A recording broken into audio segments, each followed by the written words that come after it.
Hello, hello. Yes. Good morning, everybody. And those online, good morning as well to you. Depending on your time zone, good afternoon, good evening. Thank you so much for joining us today. Sorry for the delay in starting, but life happens sometimes, and we try to adjust accordingly. But I appreciate your patience. So we get started. Welcome to the 4th International Meeting on Zoo Research, Conservation, and Biodiversity. I want to start the day by introducing my husband, Dr. Fabrizio Sepe. He is the owner and the CEO of the Serengeti-Park Hodenhagen, so I will let him introduce the park and his perspectives. Thank you.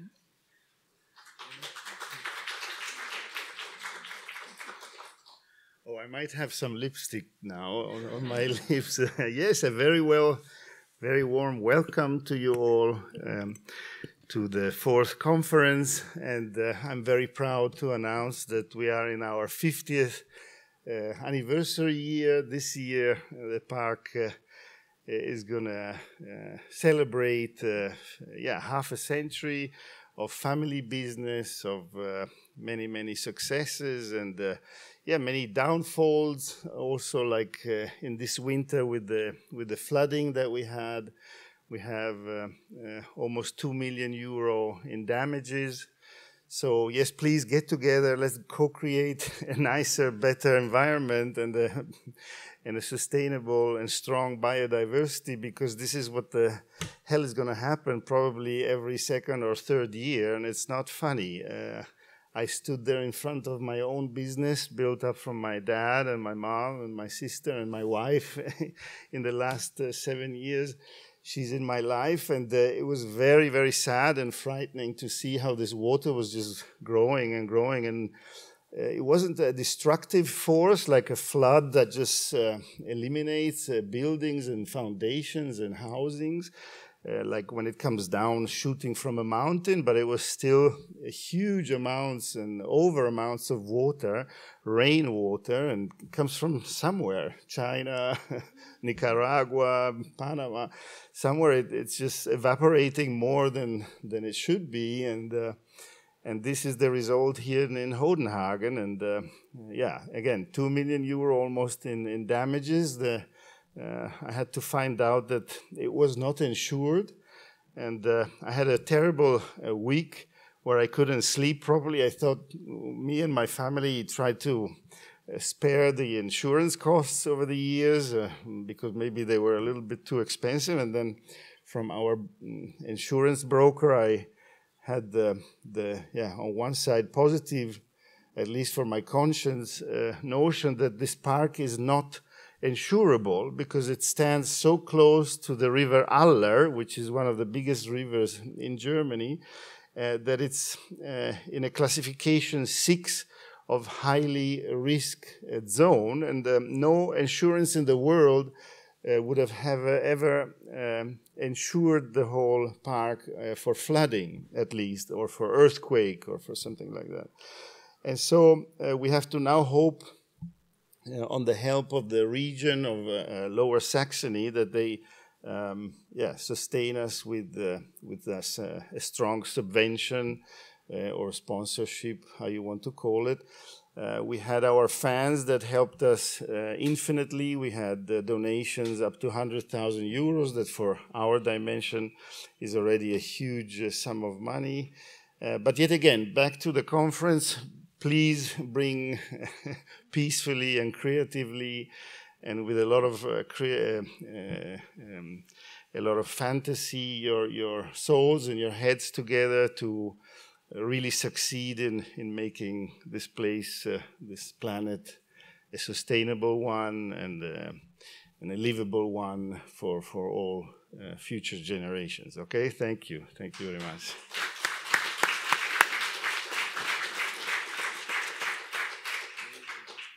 I would love to introduce our new head of department for the zoology department, our Ingo.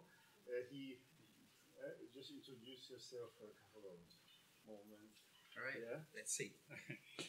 Good morning, ladies and gentlemen. Happy to see you. And some some faces I met in the past already. So I try to keep it sweet and short. Wish you a very lovely time here.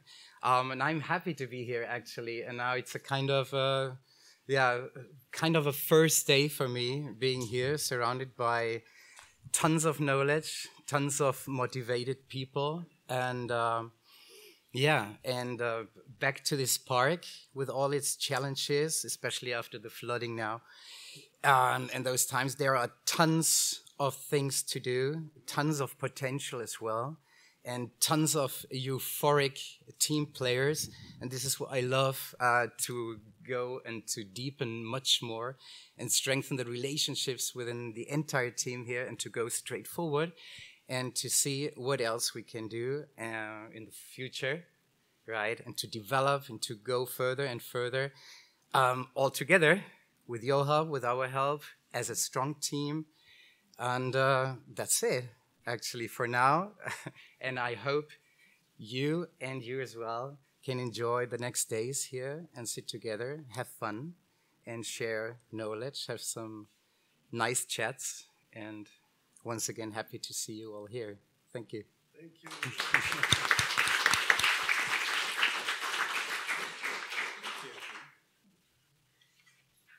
Okay, so I will try to get this done as quickly as I can. So just a few announcements, such as audio and video. They will be off for the online participants, except for the online speakers, who will join us at any time. So the conference is recorded. It will be made available after the recordings are edited on our Serengeti-Park page or YouTube page. So we also have my colleague, Philip Martin, or Janine or Ruth. They will be indicating to the speakers how much time that they have left. And within that 5-minute mark, it just means that you have 1 minute more to speak, and then you leave 4 minutes for Q&A. So the length of symposium presentations are varied. The invited speakers will be talking for 30 minutes, and the other speakers will be talking for 15 minutes, so that all includes Q&A. And for the online people, please, if you have any questions, feel free to type them into the chat, and we can address them with time remaining. All right, so Fabrizio gave you a little bit about the Serengeti Park. Can I please ask you to give a big round of applause also to our team? They're standing there in the left back.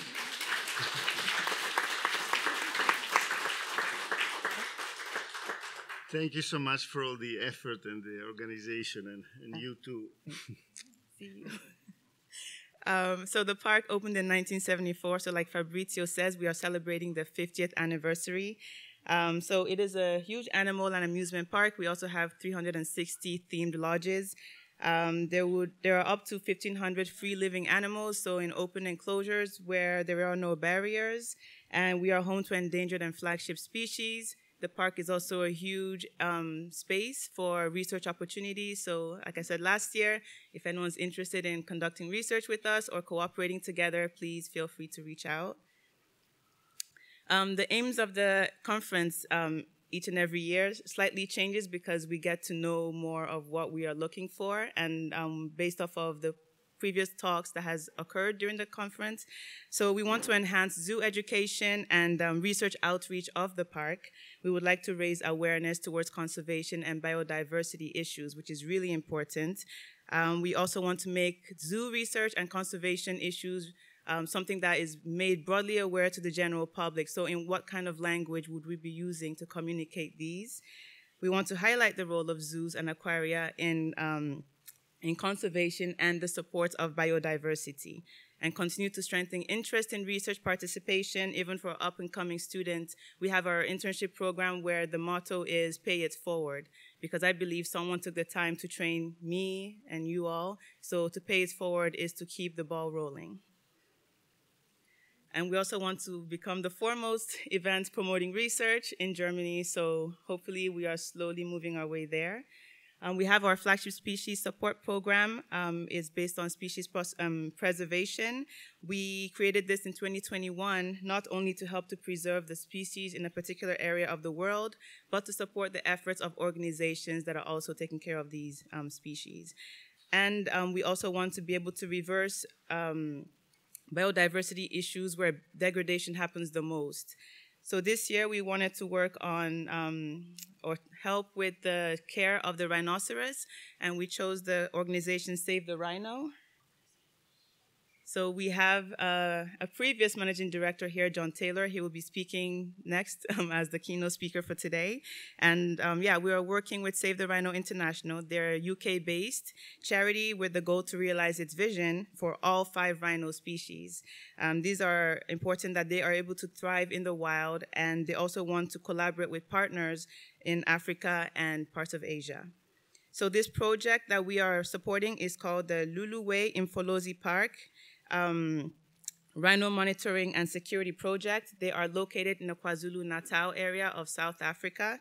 It is a renowned birthplace of the rhino, and this occurred following Operation Rhino's efforts to save the southern white rhino. We also want to be able to reduce this threat of poaching that continues to follow the rhinos. There's a huge issue there, and so in order to reduce that or mitigate that, we want to help support this project that will continue to monitor the management of these rhinos, and also to provide security where there are better benefits for the wider ecology and the biodiversity of other species also in the area. So Save the Rhino has a memorandum of understanding with a local NGO, Wildlife Act Trust, as well as Ezemvelo KZN Wildlife. We have the silent auction. You had a little bit of a chance to go through all the items that we had listed. So these are some items that we have, just to show you a few.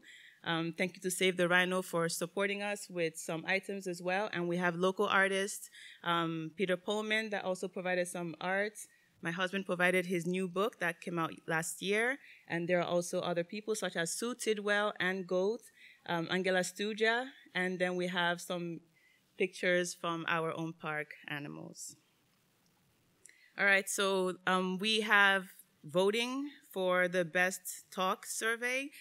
This would be promoted to the people online, but you have your papers in your bag. So please, at the end of the day tomorrow, complete your survey and submit it in the box in the Savanne restaurant. We also have ATF accreditation, that is from the Akademie für Tierärztliche Fortbildung.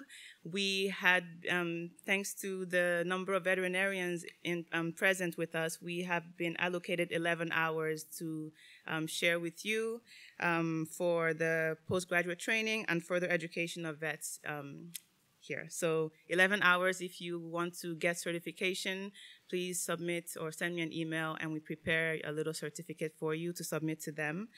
And also, thank you to our sponsors, the Zoo Scientists, excuse me, the JZBG, Journal of Zoological and Botanical Gardens, as well as Ecology and Diversity. Some we have media partnerships, and we also thank the anonymous donors that chose to support the conference this year.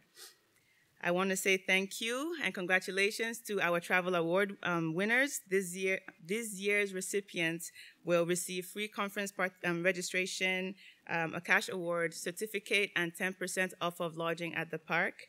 So the travel awards help to support students to be able to present their research and visit the park. And the award is funded by the Serengeti-Park Hodenhagen. So congratulations to Michu Weimar and Daniel Maloney.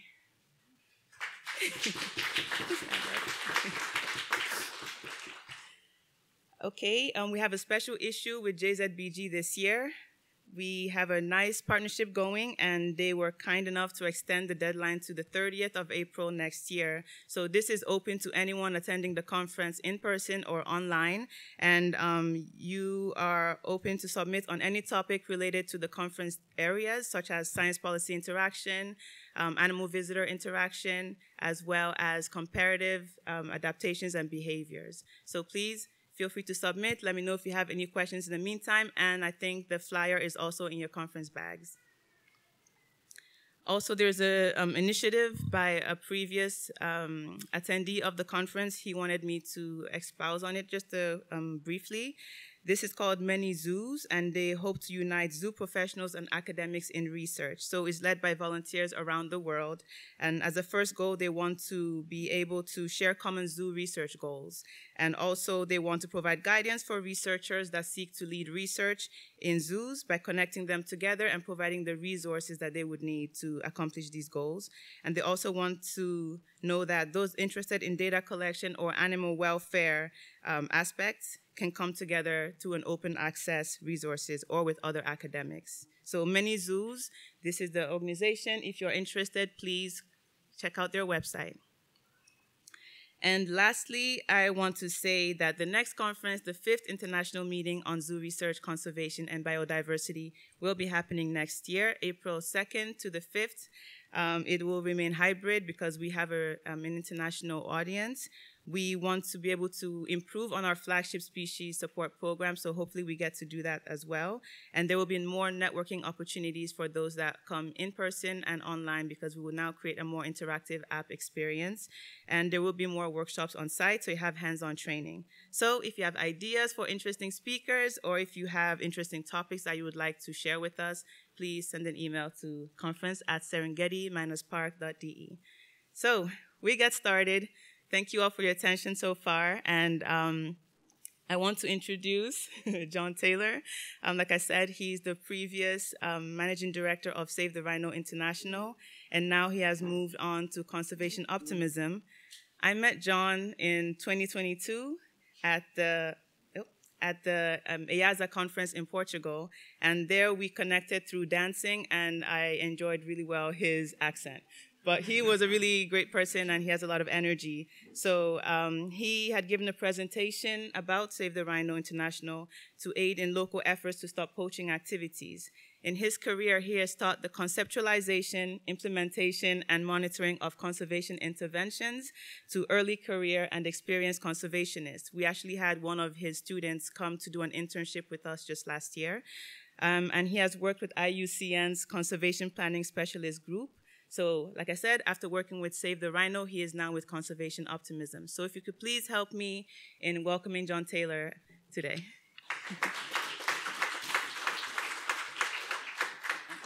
Thank you so much. How do we forward and backwards? Nice to meet you. Right, hello everyone. We will... no clock in here, so we'll hit start on the stopwatch. 35 minutes starting now, and we'll try and come in earlier if we possibly can, because the timetable's already running ahead. Brilliant, let's hope this works. Hi. Thank you so much for inviting me here. It's lovely to be at Hodenhagen. It's one of those places that has legendary status where I come from, the biggest, to at least set up to be the biggest safari park in Europe. But in my head, it's always been like Middle-earth or Narnia. I didn't realise it actually existed. So it's fantastic to be here. It's one of those places I've known the name of all my life. And happy 50th birthday to Hodenhagen. I'm going to talk to you about conservation optimism eventually. And if I press that button, there we go, that works. But in the framing for this conference, it was written that on their 50th birthday, the team at Hodenhagen are thinking about that most important of questions: are we making any difference? And I have worked quite a lot on monitoring and evaluation over the years, so I said I would start by trying to frame some of those really big questions that we have to be thinking about. If we're going to start answering those questions, are we making any difference? A little bit about me. I have a zoo background. The top photo was taken hundreds of years ago. That's a juvenile Smilodon. Its canines haven't come through yet, but yeah, it was a very long time ago.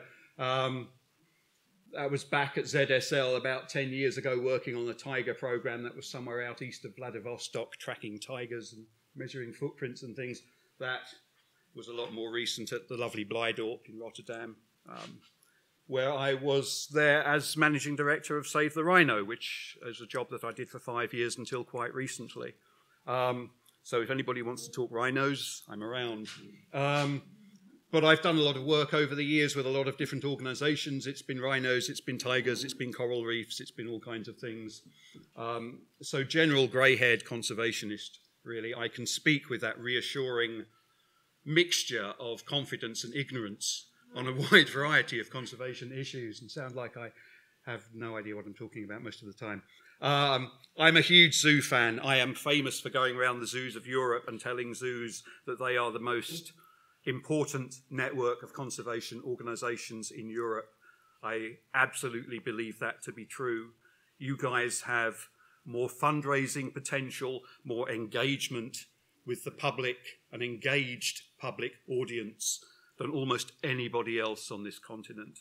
Zoos have such an important role to play, and we could do a whole talk just on the role of zoos. You guys are so important in this. I have spent lots of time doing monitoring and evaluation over the years. I think the first time I did it was 1995. I ran a European Union monitoring and evaluation team for about 7 years back in the noughties. When I was at WWF, I was sitting on their, what they call design and impact rather than monitoring and evaluation, which is a really good name. We'll come back to that. But I spent quite a lot of time on their team. So I've spent a lot of time doing M&E, and I thought I'd try and pull together some of the lessons, some of the really big lessons that we learned, partly because some of these questions will not only help us think about how we monitor whether we're making any difference, but they'll help frame some of the questions that we're thinking about over the next couple of days. So it's kind of useful. To me, these questions seem like so obvious that I'll be boring you with them. But every time we go into a new organization or a new project, we end up asking the same questions and having to go through the same process. So I think they're worth repeating. I was discussing them with the guys at IAZA last week, and they were nodding along. Is there anybody from CPSG here? From the Conservation Planning Specialist Group? They would recognize these questions straight away. The first thing we've got to think about is that one. What are we doing? You cannot monitor what you're doing if you don't know what you're trying to achieve. Fairly obvious, and it's not actually the most difficult question to answer. If you go into an organization or into a project and say, what are you doing? Most of the people there will give you an answer. There will be something written down somewhere that says, this is what we do. And most people will give you their own version of that wording. So it's not the most challenging of questions. Most people know roughly what they're trying to do. But given we're talking conservation and biodiversity for the next couple of days, I thought I'd suggest a couple of whats, just in case people are looking for framing for conversations. That's one of them. Paris Agreement, below 2 degrees and preferably to limit to 1.5 degrees. To limit global warming, greenhouse gas emissions need to peak before 2025, which is ages away. Oh, no, hang on a minute. No, that's not very long at all. At the latest, and decline 43% by 2030. Uh-oh. How many people think that's going to happen? How many people have read the 6th assessment report and have read about the consequences of that not happening? Yeah, some of you have. Go and read the 6th assessment report. The only thing harder than making that happen is living with the consequences of not making that happen. So there's a framing. Not only is it a massive threat to the species and to the ecosystems that we seek to protect, it is also a massive threat to some of our favourite safari parks, as Fabrizio has just been mentioning. So that's an important framing to bear in mind over the next couple of days. There's another one. Kunming-Montreal Biodiversity Framework. By 2050, biodiversity is valued, conserved, restored, wisely used. We're maintaining ecosystem services, sustaining a healthy planet, delivering benefits essential for all people. Sounds lovely. And I have a new Land Rover and a puppy. But it sounds fantastic. I hope it works. The 2030 targets are more immediate, more realistic. Well, that's not unrealistic, but it's a nice dream for the future. It's a lovely vision. But the real planning is for 2030. Again, 6 years away. 30 by 30, 30% of the land surface, 30% of the marine ecosystems protected. In my own country at the moment, it's 3%. So we have 6 years to protect another 27% of Great Britain and Northern Ireland. Heaven help us. I don't know what the figures are in Germany. But this can focus our thinking for the next few days. At Oxford University, where I am now working on conservation optimism, people are very, very much engaged with the Nature Positive initiative. How do we turn it around so that by 2030 our impact on ecosystems and the environment is positive rather than negative? 6 years. So this is not long-distance stuff that I'm trying to persuade you to think about. This should be framing our thinking now. This is the what. But the real question, let's keep an eye on that stopwatch. And the watch keeps closing. The real question is this one. It's why. And it's not actually why, for those of you who speak English better than I do, which is most of you. The real question is that one, is wherefore. We have two words in English, and we use why for both of them these days. In older English, why used to mean from what cause. Wherefore meant for what purpose. We still use therefore for that reason. Wherefore used to mean for what reason. Wofür in German? For what? That's the key question. This is the one that stumps people. This is the one where if you go and you ask, what do you do? They'll all tell you. You ask them why, for what purpose, wherefore. And you'll get as many answers as there are people in the team. And this is important because the why feeds back into the what. Example, WWF in the UK, where I worked for a long time. Great organisation, broad church, lots of different people. So there were people who were conservationists, like most of the people in this room, crazy about wildlife, crazy about habitats. If a rhino was charging at you, they'd know exactly what species it was before it flattened them. But then there were also a bunch of environmentalists who were very excited about the human relationship with the planet. But they'd be really pleased if they identified that the charging animal was indeed a rhinoceros and not a hippo. They didn't come from a wildlife background, from a completely different area. And then in the UK particularly, we had a lot of sustainable development people as well, who were really concerned about the sustainable development of humans and weren't really either environmental people or conservation people, which is fine. You need all those viewpoints, but it wasn't articulated.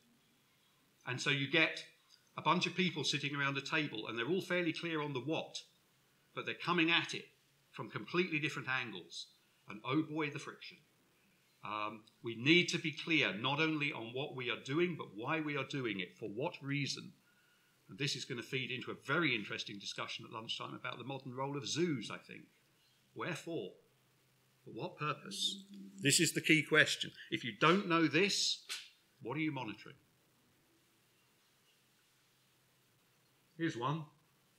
Here's a good wherefore. Biodiversity is not a mere luxury, it's the essence of life itself. The air we breathe, the food we eat, the landscapes that inspire us, it safeguards against the unknown, fortifies resilience, and enriches the human experience. We are here, because we understand the imperative of safeguarding our natural world. Does that sound good? Does anybody recognise that? Edu, do you recognise that? Yes. Yeah. I stole it off the front page of the website, but it looks good. And it sounds very good. As a wherefore for the next 2 days, nice piece of writing. That's a good one. But most of this is utilitarian. It's only at the end that it enriches the human experience in ways that are not just about ecosystem services and resilience, but more than that. I'm going to come back to that. We need to think about that over the next 2 days. The different ways that what we're doing, contributes to human well-being. Wherefore? This is from Save the Rhino. We came up with some brilliant words in the end. We believe that rhinos are magnificent. This is why we save rhinos. We spent 6 months going, why do we save rhinos? Why do we save rhinos? It took a lot of work to get it right.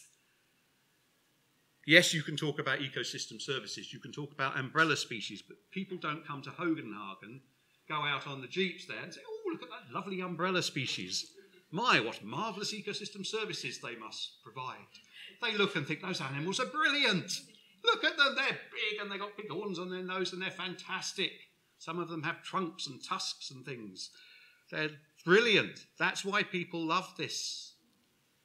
Yes, they're incredibly useful. Yes, we need a world that's healthy and diverse and resilient, but that's not the reason we love it. That's a bit of intellectualization after the fact. We think these things are fantastic. And then we got some great words about what we did at Save the Rhino and what keeps us fired up every day. It takes a lot of work to get a really good, not just the what, but why, wherefore. That's WWF Global Report from last year. In challenging times, we're working for people and nature. They used to have people and nature thrive, which every science communicator hated them for because it was brilliant, and they nicked it quick. But it's what everybody wants to say, people and nature thrive. There's only one tiny problem with this, it's rubbish. It's not about people and nature thriving, because if you give people a choice, when times get really hard, they're going to pick people. What we do is about people thriving. And if we can't articulate all the different ways that nature contributes to that, then we're going to be in a certain amount of trouble. I will come back to that too. How long have I got? How long have I got? Okay. Better do some conservation optimism then. 2 more quick questions. For whom? If you're into monitoring and evaluation, you do not monitor and evaluate because some donor has asked you to, or because somebody on your board wants to know some number they can tick. We'll just wrap this bit up quickly. Monitoring comes from design. It comes from knowing the what and the why. If you know those things, you can monitor easily. If you are monitoring well, things like reporting happen really easily because you've got all that information available to you. You don't do it the other way round. You don't do it because the donor insists on it, because the donor wants reports, and as soon as the donor stops insisting on it, you stop doing it. Monitoring and evaluation is how we can tell how we're doing and whether we're doing the right thing. It's all about adaptive management. It's our feedback system. How are we doing? Should we drop that? Should we do this thing instead? You can answer those questions if you've got good information coming in. If you haven't got a clue, then it's no use. But we do it for ourselves, not for the donor. And too often the tail is wagging the dog or hippo or whatever animal you've got hold of.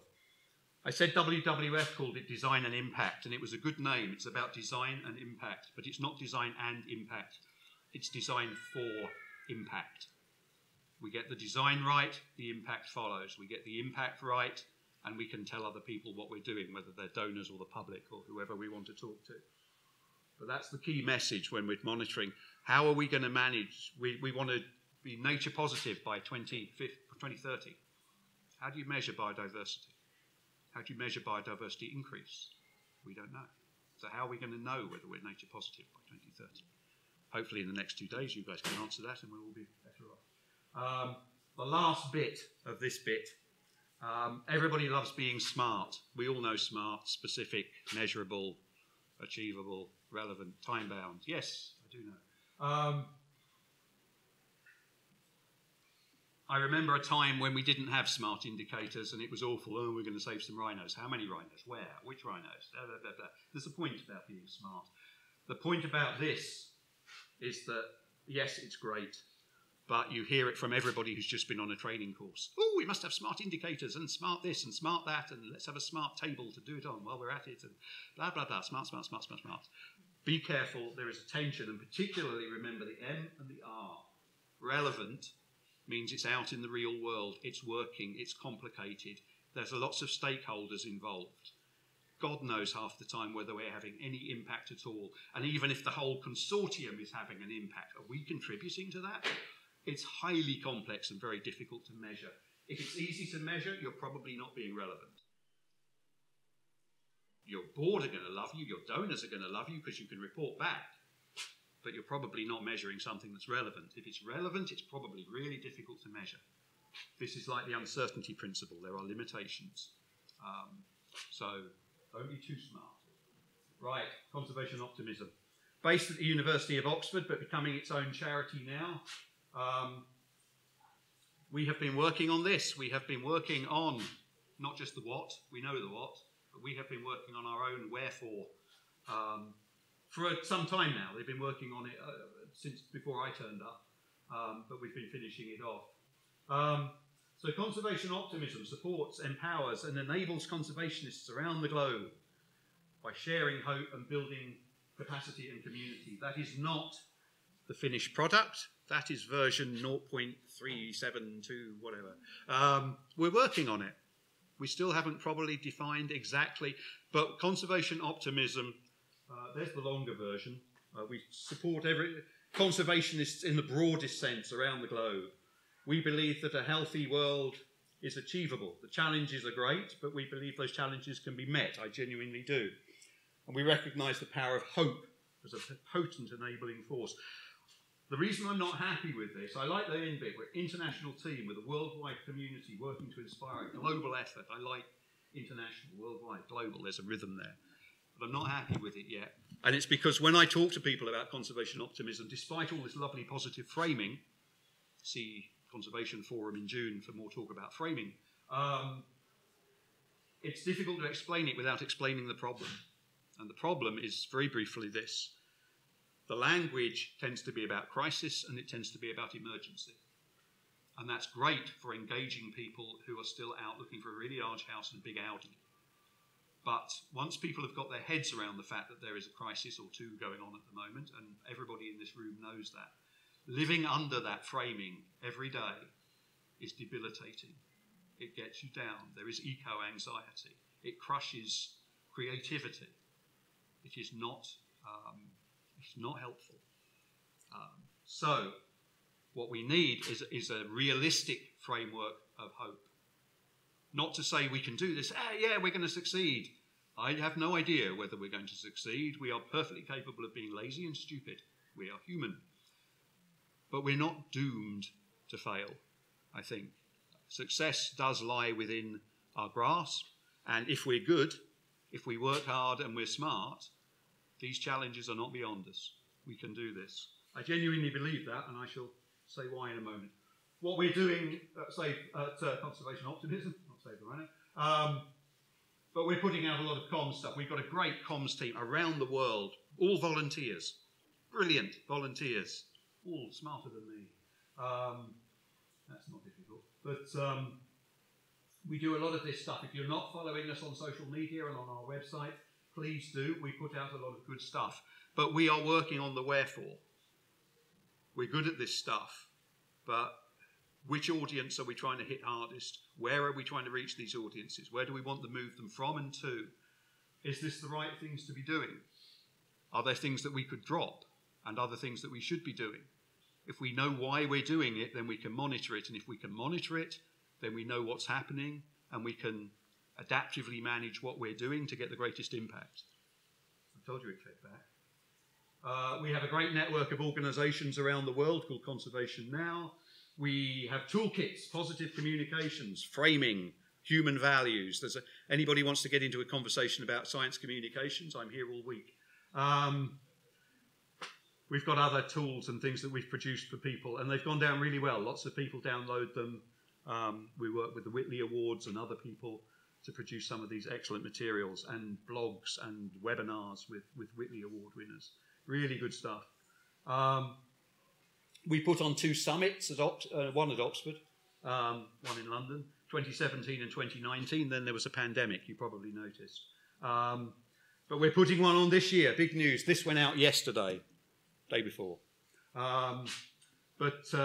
Oxford Conservation Optimism Summit. If you've got success and optimism to bring and share, bring it and share it and make other people feel hopeful and optimistic. If you're desperately in need of some hope and you're feeling this is all too much, come along for 2 days or 3 days and get some restoration. Organising this scares the heck out of me, but we've committed now, we've launched it, so I better get on and do it. I used to end my presentations with this. It's Paul Hawken's quote, and it's a good quote, and I believe it. When I asked if I'm pessimistic or optimistic, I say if you look at what's going on, read AR6 for further details. If you're not terrified, having read some of these things, you don't understand the data. But then if you work with some of the people who are working to restore things and make things better, and you're not optimistic and you haven't got a pulse. I agree with that. Some of you guys in this room for a start, and the people online. Amazing people. Everywhere I see are ordinary people willing to do great things to restore some semblance of grace, justice, and beauty to the world. It's a lovely quote. I used to finish my talks partly because I believe it, and partly because it makes the audience feel good about themselves. But it doesn't stand up to scrutiny.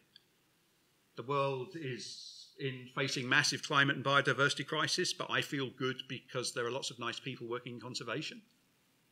Oh, that balances out, yeah. No. It's a nice quote. I don't disbelieve it's not dishonest, but it doesn't really stack up. So where do I get my optimism from? Barack Obama used to go around telling everybody that now is the greatest time to be born on Earth. And he's right. If you had to pick a time to be born and you didn't know where you were going to be born on the planet, in what circumstances, you'd pick now. You've got a better chance of surviving beyond the age of 5 than at any other time in human history. You've got more chance of being overfed than underfed in today's world. This is a good time to be born. How have we managed this? In all the stupidity that's going on, in all of the things that we can think about that make us go, how is this possible? Answer, I think, and I'm very happy to discuss it with people, answer, because despite all our stupidity, we value these fundamental things. We value the life of a child. We value people living in obvious, crippling poverty. And despite all of the rubbish and the wars and the stupidity and everything else, we have managed to haul more and more people out of absolute poverty. And we have managed to improve the life chances of children. You see it now on the news. There's another bomb in Gaza. 20 people were killed, including 3 children. What's that got to do with it? 20 people were killed. The older ones are less value? But we say it because that's what people will relate to. Some of them were children, and that breaks people's hearts. So,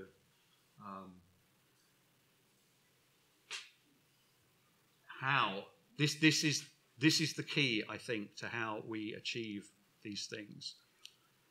And it's important for the zoo conversation at lunchtime and for everything else. How do we get people to value the natural world, the biodiversity, the resilience, the ecosystem services, the rest of it, in the same way that they value those simple human things about the life of a child and people living in poverty? Because if people value something, if they really value it, they will protect it. We have argued for 200 years about the contribution of the natural world to humanity. Ralph Waldo Emerson, David Thoreau, Gifford Pinchot, others. Is it spiritual? Is it utilitarian? Is it, well, we've got to be able to articulate the value of nature very clearly to people now. Then they'll value it, then they'll look after it. I think that's probably what we need to do. And given those timelines I put up earlier, the next couple of days would be a really good time to sort that out. So let's try and wrap up 200 years of philosophy in the next 2 days and work out how to clearly articulate the value of a water buck to your average visitor here. That would take us a long way forward. But at the end of the day, I'll go back for a minute. At the end of the day, that's my intellectual optimism. Thank you. I'll wrap up fast. At the end of the day, my optimism actually comes from you guys. It comes from all of us. It comes from the fact that we are here, as Fabrizio said, we are here because we understand this. We humans, we developed abstract thinking about 70,000 years ago. We're just about smart enough to know what's going to happen to us, our own mortality, and no way smart enough to do anything about it. It's an awful situation to be in. You can understand people who go for a big house and a big car. Who wouldn't? And yet, how many people do we know who, one way or another, work to make the world a better place? Or to add to some of the beauty, not just to wonder at the beauty of it and to protect it, but to add to it with art, with music. Have you heard the music some of these humans make? It's brilliant. Look up a chap called Coltrane. He was a very good human. I think it's fantastic that that's what gives me the hope. The fact that these strange, funny apes who've just about become self-aware are bumbling around on this planet doing very silly things most of the time. And yet, so many of us are trying to make the world a better place. I think from that comes my hope. We might just pull it off. We might just make it work. I like to end with a quote, and I usually throw Shakespeare about, but I'm in the land of Göth, so let's not do it. Margaret Mead's quote is well known. The thing is, the point of this is I don't think we need to change the world. I think the world will change. I think the rest of the human race will catch up. I think that the last century has been all about human rights. This century will be about environment and sustainability. We are not trying to hold back the tide. We are the advance guard. We've got to draw a line and hold it. Our generation, the next generation, maybe the one after that. But the rest of the human race will catch up. It's not hopeless. I don't think we have to change the world. And I did put some Göth in. Beauty is a manifestation of secret natural. That's got nothing to do with what I'm talking about. It's just lovely. Oh, he's such a good... But that was the one I was thinking of. Whatever you think you can do, begin it. Action has magic, grace and power in it. We've got 2 days. Let's begin something. Let's try and articulate the beauty of these things outside for a start. That'd be good. Of course, I didn't. I grew up in North London. I'm a London boy, innit? I did not grow up reading Göth. That came later. I grew up listening to The Doors. Jim Morrison's amazing baritone. No eternal reward will forgive us now for wasting the dawn. Göth said that one can stand almost anything except a succession of ordinary days. So let us not have a succession of ordinary days. Let's have a couple of extraordinary ones. These challenges are immediate and they are big, and I'm surrounded by a bunch of people who are far smarter than me, and I get to talk conservation issues with you guys for the next 2 days, which I find very exciting. I don't think Göth did say this, but he would have done. What kind of person would want anything else? And at that, I'll leave it. Thank you very much for listening to me. If anybody's got any questions, I'll be happy to take them. Am I almost on time?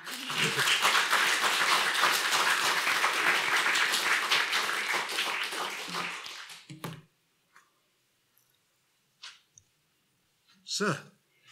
Do you understand at the moment the level of poaching for rhinos started again in South Africa? Yeah. And then there is the traditional Chinese medicines. Yes. They are supported by the World Health Organization. How is that possible? It's a lot of traditional Chinese medicine does not include animal products, so it's an incredibly wide area. They're not supported, I think, by the World Health Organization to use illegal animal parts, but that is part of the tradition. It's only a small part of the tradition. The other market for rhino horn is in Vietnam, of course, where it's nothing to do with traditional medicine. It's all about a status symbol for newly or fairly newly rich business community in what is now modern Hanoi. It's really a case of education. It's shutting down the markets. It's teaching people, partly in Hanoi, and Save the Rhino were involved with this 10 years ago, talking to people in Vietnam about focusing on business community. It's really advertising. It's bringing the art of advertising into conservation. You find your key audience, which in this case was successful businessmen. You find where you can hit that audience and what the right messaging is, and then you get it in front of them. There was a thing called the Chi campaign, which was about power comes from within, not from owning the part of an animal. That was very successful. It's still held up as one of the great examples of demand reduction. There are projects also going on with the Chinese traditional medicine community. But I shy away from it a little bit because, yeah, we've got to work with those markets. We've got to reduce demand. It's the same as any other product. But I also think it's very easy to focus on another part of the world and think these people are doing something that we don't understand. How can they be doing that? The threats to rhinos are very much poaching, and that's driven by a market, and that market is in Asia, and it needs to be tackled. They're also threatened by climate change, and most of the greenhouse gas emissions do not come from Asia. In my own country, 4x4s are still outselling electric vehicles by some considerable margin.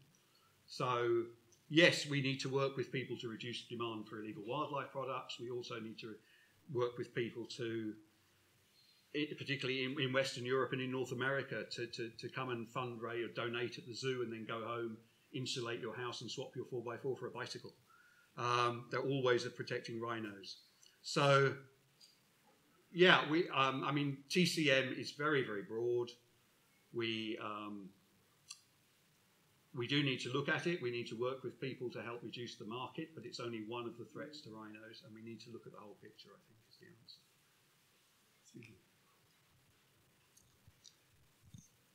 Were there any more? No more time. Okay. I think, thank you, Jon Taylor. Brilliant. I think, great pleasure to have you here.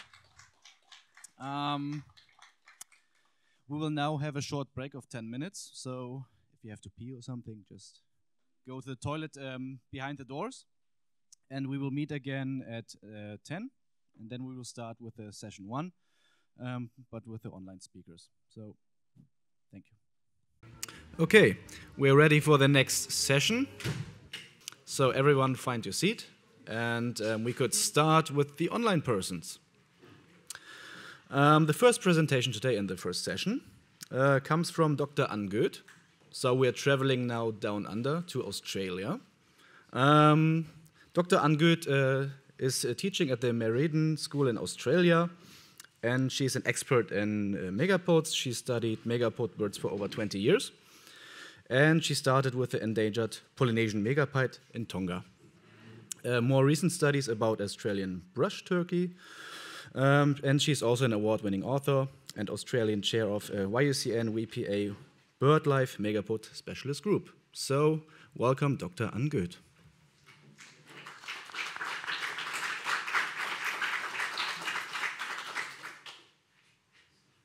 And hello, good evening from Sydney. My talk is using knowledge of common megapodes to aid the conservation of endangered species. So megapodes are a very special group of birds. There are only 22 species, but they're the only birds in the world that do not incubate their eggs themselves. So they use external heat sources, such as beaches that are heated by the sun. Some of them build their own compost heaps in which the fermentation of organic material produces enough heat to incubate the eggs. And some of them just dump their eggs into a volcano. There's 22 species, and all of them provide also no parental care. Their chicks are basically orphans from birth. They hatch from the eggs, and we call them super precocial because they receive no parental care and can survive completely by themselves. Accordingly, there's also quite high chick mortality. I'll talk about that in a minute. So most of the species of megapode, unfortunately, are in trouble. The main reasons for their decline are predation of eggs, sometimes by native or introduced predators such as foxes or reptiles or pigs, but the main predator of their eggs are humans. So people all over their distribution know to dig out these eggs for their own consumption, and often they're an important part of local customs and local culture and local diet. The second reason for their decline is habitat destruction, as for so many other species. You can see here two of the most endangered species, the maleo from Sulawesi and the vaigeo or Bruin's brush turkey, which is endemic to only one single island off the coast of New Guinea. So I mentioned most of them are in trouble. So of the 22 species, one is critically endangered, unfortunately, the maleo, then the vaigeo brush turkey endangered, and a lot of the species from the genus Megapodiidae are vulnerable. The Megapodiidae genus makes up the largest group of birds in this among the megapodes. We also have two near threatened species. So all the others are at lower risk, but their populations are also decreasing, except we have these two unusual exceptions. So one of them is the Australian brush turkey, occurs on the Australian east coast, which is regarded by many Australian people as a pest. These birds are now increasing their range, or let's at least say they're coming back to where they used to occur before the first white settlers hunted them almost to extinction. So these birds now come into suburban areas in Sydney, in Brisbane and other major cities, and they build their incubation mound right in people's backyard. So I'll just quickly show you, this is the slide of the chicks that are super precocial. Here is the two endangered species that I mentioned, the Maleo and the Bruins brush turkey. And here the list of all the endangered species of megapode. Like I said, the Maleo critically endangered, the Vigo brush turkey endangered, and a lot of vulnerable species as well. And now here the brush turkey as our one of only two species that is becoming more increasing in its range and also in population size. So these birds are coming back into people's backyards and are building their amazing incubation mounds, which can be 2 meters high and 5 meters across in people's backyard.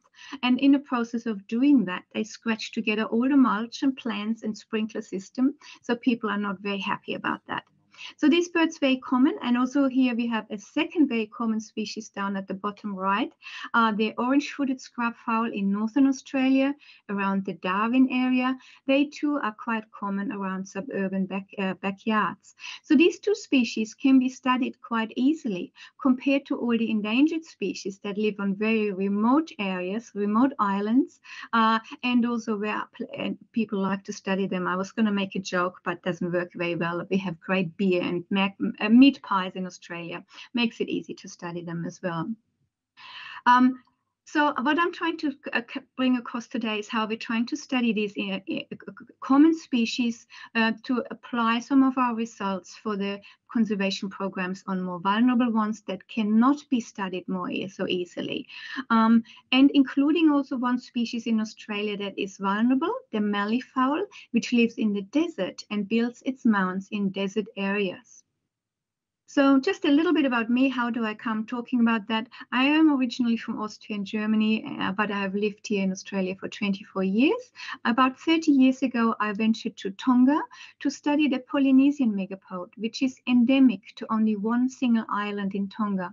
That island is very remote. It's called Tinkan Island or near Fo'o. And I've just recently written a conservation memoir about this adventure last year. Since then, I've studied for many years the Australian brush turkeys, and I'm now, so as I mentioned, as you already mentioned, the co-chair of the IUCN Specialist Group, together with Professor Daryl Jones. So last year, I published another 2 books on brush turkeys, all with the focus on raising awareness about megapodes in general. So let's talk about how can our results that we have help those more endangered species. Obviously, when doing counts to find out how many are actually left, for example, during transect counts or spot counts, it is useful to actually first identify what are the chances of encountering one or more of these birds in a given area. So what's good then to know is that some of them are highly camouflaged. It's obviously very obvious that they are harder to see compared to the more conspicuous species that such as the Maleo. But what's more important to know is here that most of these megapodes, so actually all of them we know of, have a strong fidelity to an established home range. And so when you do count in a certain area, you can be quite certain that you encounter the individual or the pairs that live in those areas. What people also do with megapodes, they try to count them near this unusual incubation site. So here on the left picture, you can see a mound of a Micronesian megapode with a person next to it. You can see how tall this mound is.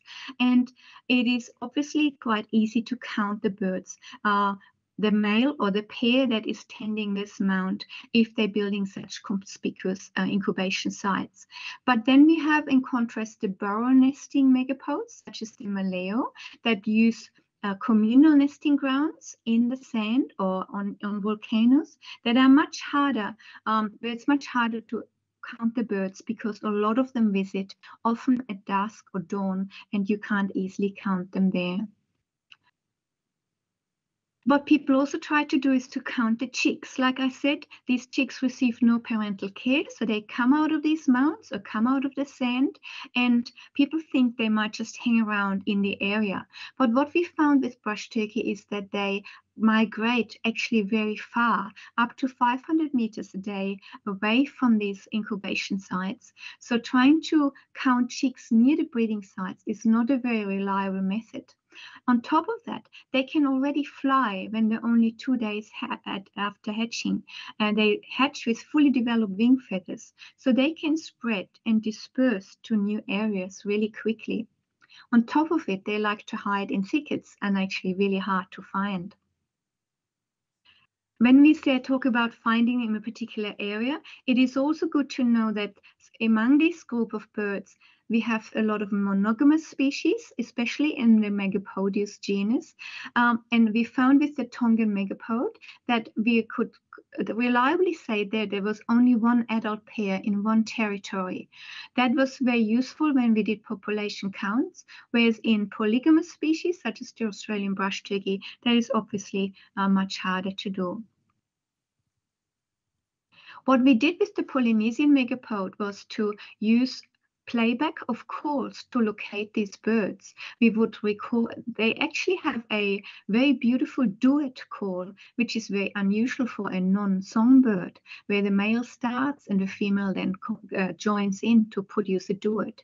And when we played back these calls from a recorder, they would reliably respond within their territory, and we could see that, okay, there's one pair here, there's another one over there, and that was very suitable for counting the birds. Other species have less reliable calls, such as crowing and booming, that cannot be used for counts as easily. So that was a little bit about counting how many there are. The other thing that people try to do with these megapode species is to protect their incubation sites. So that can either be via in-situ hatcheries, where they're trying to stop predators from collecting the eggs and increase the chick hatch rate, or through artificial incubation. So let's talk about artificial hatcheries. This has been done quite a bit in Melanesia by a group around Ross Sinclair from WWF and others. What they managed to do really work with the indigenous people to establish times and areas where the eggs could not be collected to help at least increase the hatch rate to some extent. They also try to reiterate the concept of sustainable harvesting to these people who often really just have no idea what they're doing by collecting all these eggs, and build on existing local knowledge about the species, and so give the people some ownership of these conservation programs.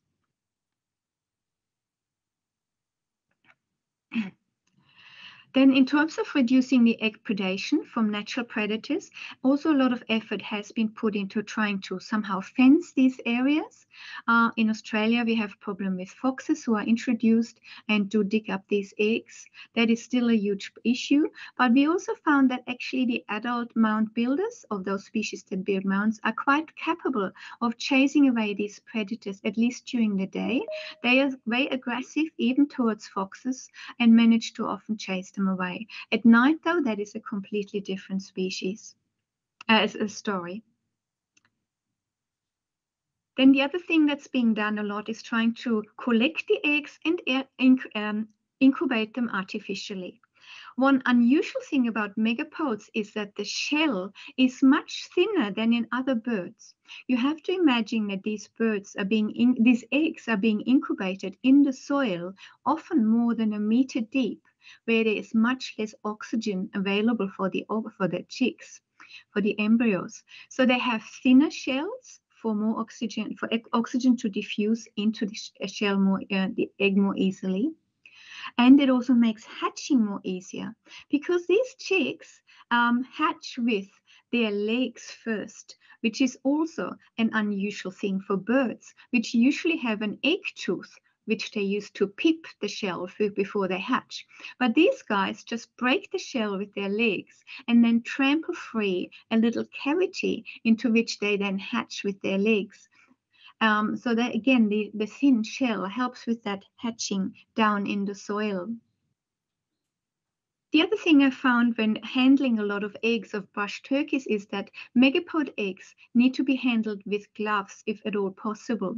That was a precautionary approach I took without knowing at that time that the shell of these eggs is actually covered with tiny nanoparticles of calcium phosphate, which stops bacteria from adhering to the shell.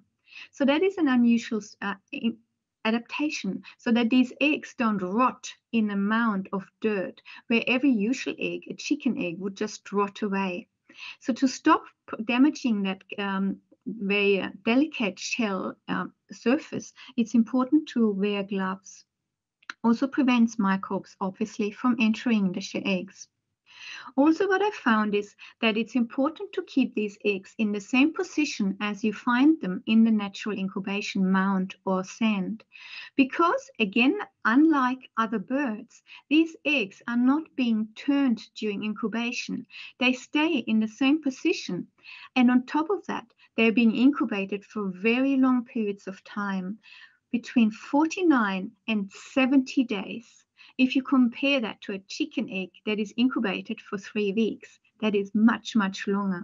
So I used soft pencil to mark the position of the egg as I found it, and then placed them in that same position into the incubator, or in other projects into their natural hatcheries. That means that the chicks can then hatch in the right position with their legs down, and they can more easily come out of the egg and trample free that little cavity. So like I said, the incubation period is very long. It's good to know that when you incubate the eggs. And also we found that in the bush turkey, it varies a lot. And that depends on the incubation temperature. A bird egg that is incubated under a mother or father is usually exposed to very similar temperatures most of the time. But a megapode egg that is incubated in a mound of dirt is really exposed to outside temperature fluctuations to a much more higher degree. So temperatures in those mounds, or even in solar heated beaches, changes much more. And these eggs are more tolerant of such changes, but also means that at cooler temperatures, they take longer to hatch. So that is good to know when you're trying to estimate hatching dates for eggs that are used in conservation projects. The other thing when you're trying to determine the age of these eggs is that the young eggs, when they first lay, they're obviously very uniform in color, nice and clean and white, have little smudge marks from soil. But as they stay in the soil for 7 or more weeks, they get more dirty. And also the outer coating of the egg is sometimes peeling off, exposing the layer underneath. And that is partly because the chick incorporates the calcium from the shell into its own bones, making the shell even more thin. You can also try to use candling with megapodes eggs as you do with other birds, but obviously you need to develop your own candling table. This one here is for ducks, and adjust that accordingly to the much longer incubation period. We did that for bush turkey eggs, and it worked really well. Also, you need to consider when you work with megapodes that there is a huge variation in size of eggs, most likely because these birds produce an egg that weighs between 10 and 20% of the female body weight. That is to produce a chick that is so far advanced at hatching. And in order to produce that egg, the female needs to find a lot of protein food. And some obviously manage to do so better than others. On top of that, I also found that chicks that hatched from smaller eggs were slower to dig themselves out and most likely had lower survival rates. So in conservation projects, if you have the choice, it is better to use larger eggs. As I mentioned, I incubated these eggs in artificial incubators. I stored them in boxes that are filled with soil from these natural incubation mounds, and I added vermiculite to add some moisture because the moisture in the soil is very high. I made sure that I exchanged all soil from eggs that had hatched or were rotten to not increase the bacterial load, and I kept them at the natural incubation temperature that I found at the sites. On top of that, I by accident found out that in brush turkeys, the temperature actually affects the sex ratios of the hatchlings, which also is unusual for birds. We know that from reptiles. At hotter temperature, more females hatch, and that is because more male embryos die. At the lower temperatures, more males hatch because more female embryos die. So it's important to keep them at the average temperature that you find at these natural incubation sites. So this is a brush turkey chick that has just reached the surface of its incubation mound, completely independent from its parents, but their mortality is very high. They lay a lot of eggs. In brush turkeys, they can lay a new egg every 3 days for a period for about 7 months because they don't have to sit on them to incubate them. And I found that immortality survival rates was between 0 and 33%, depending on how many thickets these chicks had to hide in predominantly. So when you release these chicks, you need to incorporate the high low survival rates, and also make sure you don't release them before they're about 2 days old, because I found that's how old they are before they actually leave those incubation mound. They need to rest for a long period after hatching to fill their lungs with air and to dry their plumage, and also completely get rid of all the feather sheaths that enclose all their feathers. They hatch with fully developed wing feathers. Once they do reach the surface, they are able to recognize all their food and predators, as my behavioral experiments have shown, but they do not, in Australia, do not recognize cats and respond to them properly, which increases their mortality considerably. And that's most likely also the case with birds that occur on other islands where introduced predators cause a big problem. So where do we go with all of these results that we have on the common species? With Professor Darryl Jones, we're trying to use our role as chairs of the Megapod Specialist Group to assist existing conservation programs for megapodes. I've listed some down here that are currently in progress on 3 species: the Arfak scrub fowl in the mountains of West Papua New Guinea, with the University of Papua, the Maleo in Sulawesi, a genetic diversity and community conservation program with another Indonesian university, and the Moluccan scrub fowl, also in Indonesia, with an Ambon university. So trying to work with these people to show them how some of the results we have obtained can help them with their conservation program on species that they cannot easily study, where they cannot easily collect lots of eggs from. We're also trying to assist the malleefowl recovery program in Australia with scientific advice, and generally just spread the word about the plight of megapodes through social media and other channels. We're trying to support new conservation programs, and I had to add quickly Jon's spread conservation optimism here. I really like that idea and will definitely try to do that more as well. So with awareness raising programs, my book that I wrote last year is trying to raise awareness about this species in Tonga. There's other programs that try to do that. Here's one that is on the Nicobar Islands, which belong to India, also have an endangered megapode. And here in Australia, I actually tried to, on top of all of that, try to even help the Australian brush turkey. Even though it is really common, it has its problems. It actually divides the nation here. There's so many people who love them and love the idea of observing this unique bird in their backyards, but there's others who hate them profusely because they destroy their gardens. And we see pictures like this, unfortunately, with the birds running around with arrows through their wings, with people trying to shoot them. So by trying to awareness about how unusual they are, about their breeding strategy and so on, both in an adult's book and a kid's book that I have published earlier this year, or actually late last year in December, I'm trying to do my bit here in Australia as well. So that's nearing the end of my talk. I'm just very happy to take any questions you may have. There's my website if you want to find more about my books, about my work with megapodes, and I'm very, very happy to receive any emails you might like to send. Thank you very much.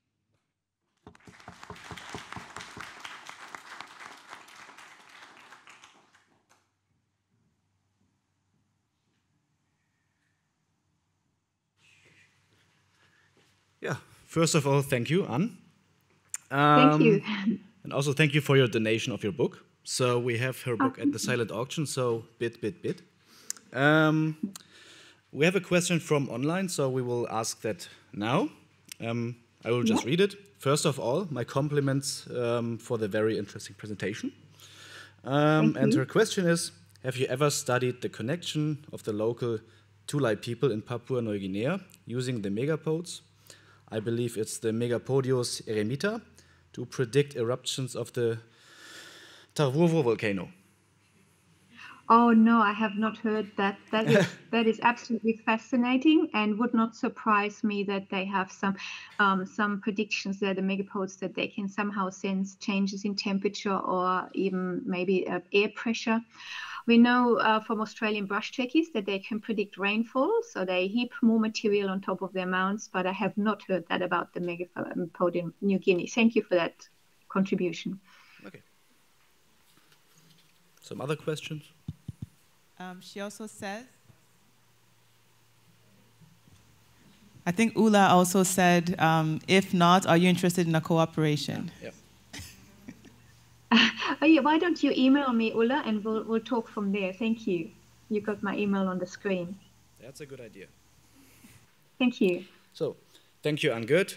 Applause, please, again. Thank you. Thank you very much. Bye-bye.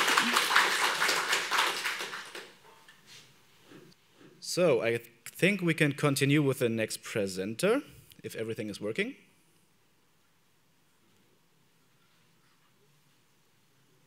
Yes. Nice. Now we are traveling back to the UK, to Dr. Jo Shaw. She's from Save the Rhino, and she's also the CEO of Save the Rhino International since 2023. And before that, she worked for the WWF International, leading the African rhino, but also is also the senior manager of the wildlife portfolio of for WWF in South Africa. And she has 25 years of experience in rhino conservation. And she's now talking about the status of the global in-situ rhino conservation in the year 2024. So, thank you. Good morning. Good morning, everybody. Thank you very much indeed. Can you hear me?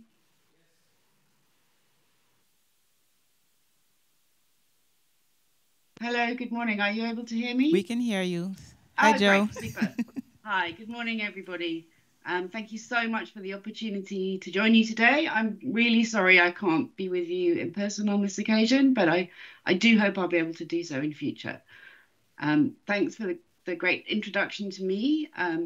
As noted, since July last year, I've been CEO here at Save the Rhino International. After more than 20 years experience in rhino conservation, primarily in East and Southern Africa, beginning as an ecologist and then expanding my expertise across a range of different disciplines, addressing wildlife trafficking and demand for illicit wildlife products, and developing community-based approaches as the threats to rhinos have evolved over time. I must say it's really exciting for me to see that the strong thread of rhino conservation that's been woven through your conference theme this year. It's fantastic to see the broader importance of these species recognised for conservation, and how we can think about sharing lessons not just between rhino species and between countries, but also the broader applicability of these lessons for other species recovery.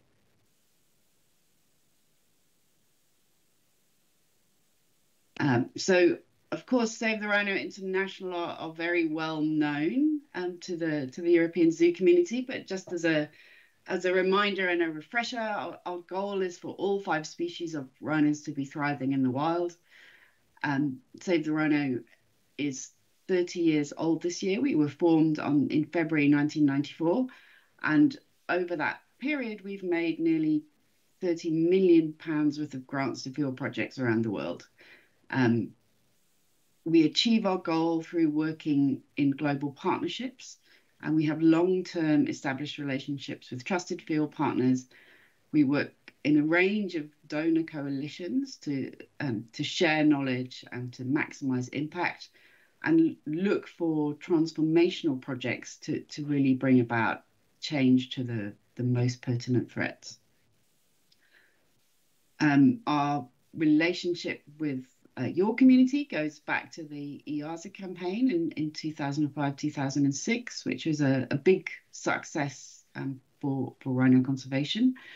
And that relationship continues. In the last financial year, we received over 250,000 euros from zoos across Europe. And so we're hugely grateful for your support and ongoing collaboration. So 5 species of rhinos. I'm sure I'm preaching to the converted here, and that there are many rhino experts in the audience, I know, but let's just start with a recap of where we are with these species.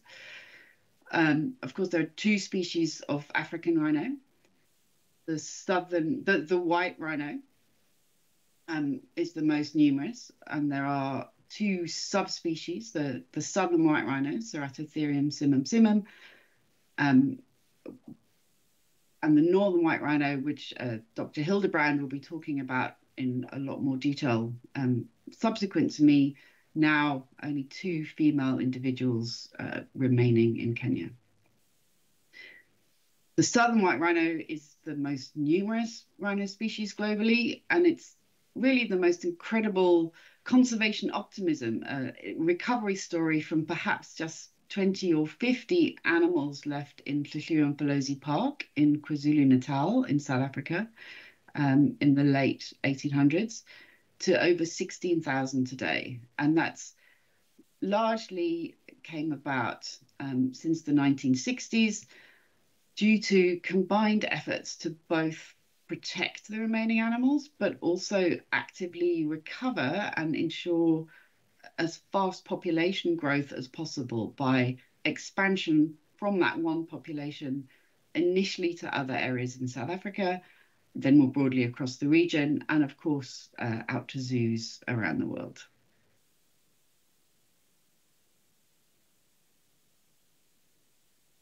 The black rhino is also perhaps not so well recognized as a major conservation optimism success story. There are 3 extant subspecies or management clusters, as they're now more broadly being recognized: the southwestern, the south central, and the eastern. Formerly, there was a subspecies in West Africa. Sadly, that was formally recognized as extinct from 2011 by the IUCN. But if we look at the population across the continent as a whole, they reached their nadir in the mid-90s at less than 2,500, and they've now nearly trebled in size to nearly 6,500 across a range of countries in southern and eastern Africa. And really, there are 4 big 4 countries in which the main numbers still occur are Namibia, South Africa, Zimbabwe, and Kenya. So if we look at the status of African rhinos and their recent global trends, as I've described, the black rhinos saw, which are these darker color bar graphs, we saw this dramatic decline from poaching across much of the range in East Africa through to the mid-90s, and then this steady but ongoing growth and recovery across the remaining subspecies. The pattern for white rhinos, southern white rhinos, showed the opposite. So starting very small, recovering over time, and sadly, since about 2006, 2008, 2010, a new wave of poaching focusing on southern white rhinos, particularly in South Africa and particularly in Kruger National Park, saw that species numbers declining, although the most recent figures have, for the first time in over a decade, shown white rhino numbers increasing again. So the latest statistics show that black rhino numbers are increasing at about 3% per annum, and overall populations are now on the increase. If we move to Asia, a similar trend for the greater one-horned rhino found in India and Nepal. If we look over a similar timescale, we can see from this population crash or population nadir from the 1960s to 1970s, again, ongoing active population recovery, expansion of range, and effective protection efforts have seen conservation success and conservation optimism for this species too. And numbers are now over 4,000 from roughly 550 years ago.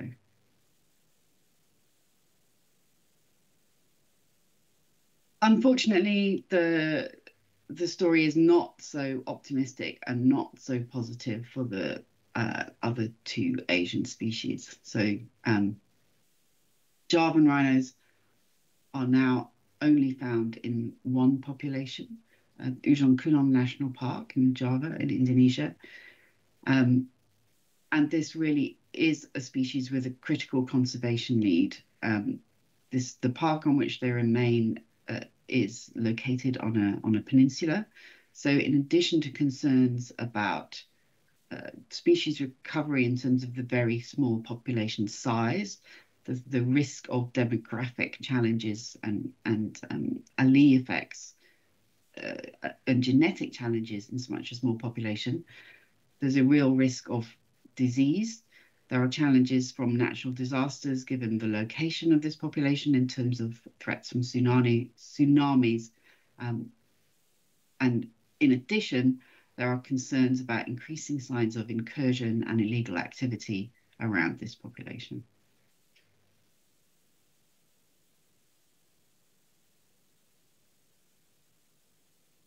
Sadly, the other Asian species in Indonesia, the Sumatran rhino, is also in a critical and precarious situation. Official estimates state that there are less than 80 individuals remaining. The IUCN Asian Rhino Specialist Group suggests the number could be as few as 34 individuals. These occur in a number of small, isolated, highly fragmented populations. These individuals are hard to monitor, hard to manage, hard to protect. There have been successes through the Sumatran Rhino Recovery Program, and captive breeding has brought about successful births of 3 new calves recently. However, the situation for this species remains very precarious.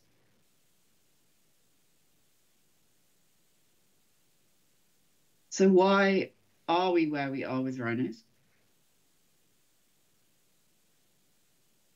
Of course, the longer term historical challenges has been habitat destruction, land use change, through clearance of natural vegetation for development, with prime agricultural land being converted, and in some places in both Africa and Asia, active extirpation of rhinos to remove them from these areas, in addition to the habitat land use change, meaning that these small populations fragmented populations are remaining. And then overlaid upon that, of course, has been the impact of international demand for rhino horn and associated poaching for the trafficking of the very high value wildlife product. I noted the question around demand and rhino horn use earlier.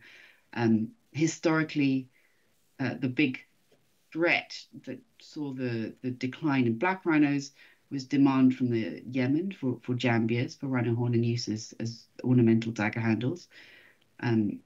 Traditional Asian medicine, historically used as a fever reducent in China, more recently being used as a status symbol for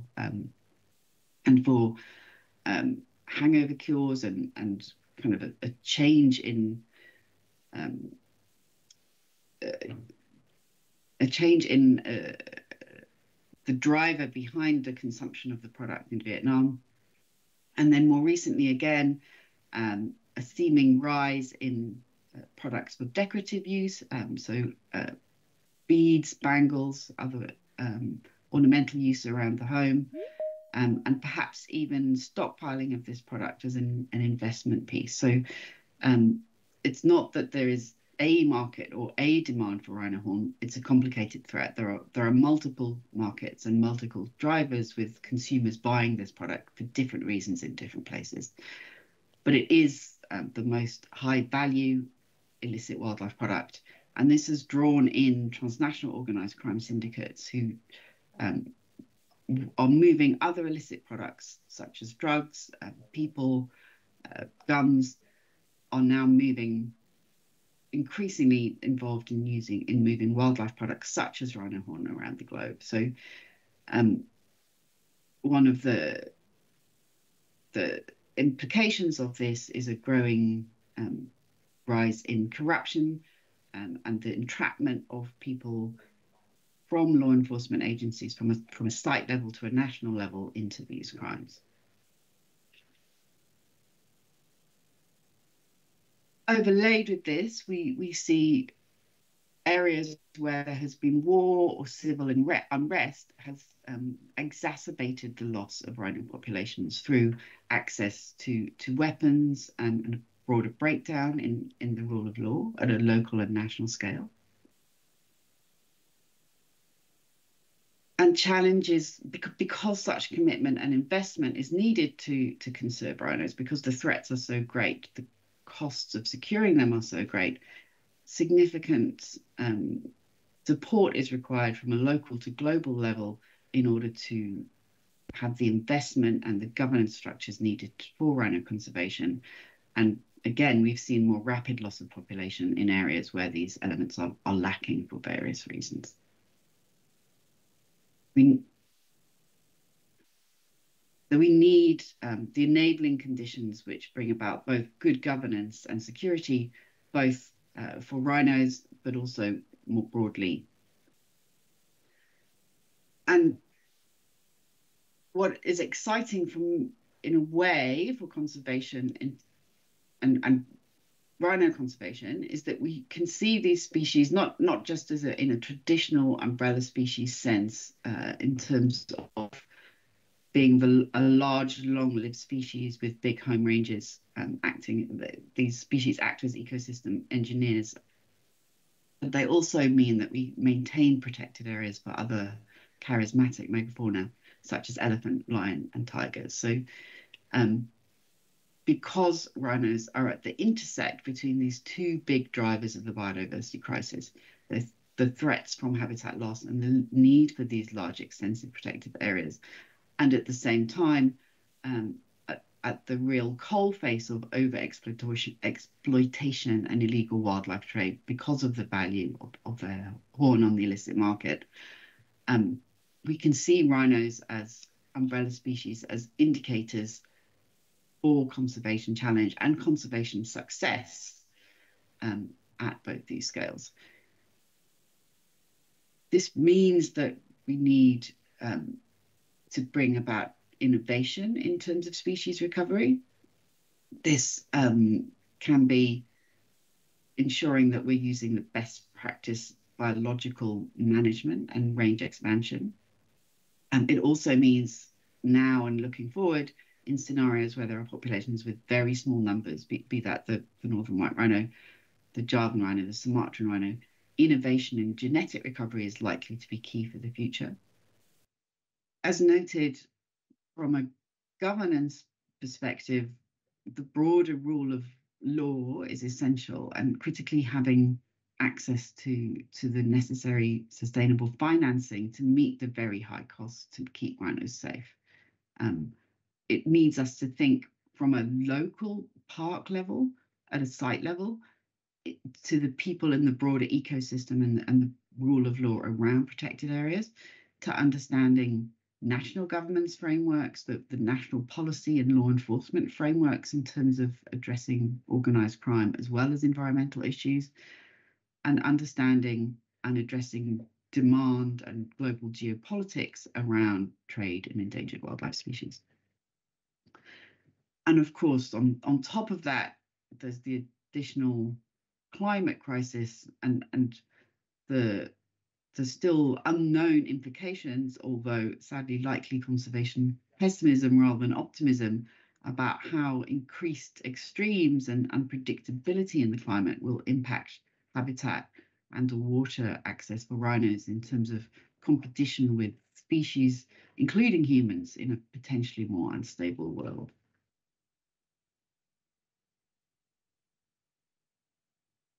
So given all this, we can see that conservation planning from a strategic perspective for rhino species needs a multidisciplinary approach, thinking about the different scales and scope of threats.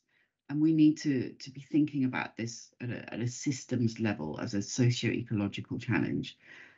This is not just a biological and ecological threat. We do need best practice biology and science to ensure that from a genetic, an individual, a population, a species, and an ecosystem scale, we are using the best science and best practice.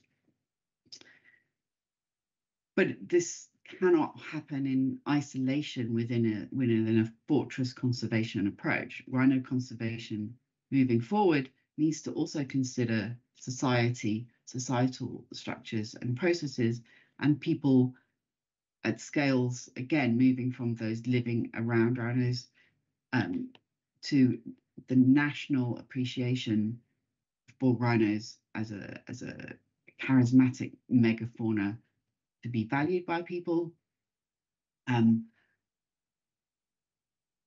finding ways that we reduce the costs of people living with wildlife and also find ways for people to benefit from conservation.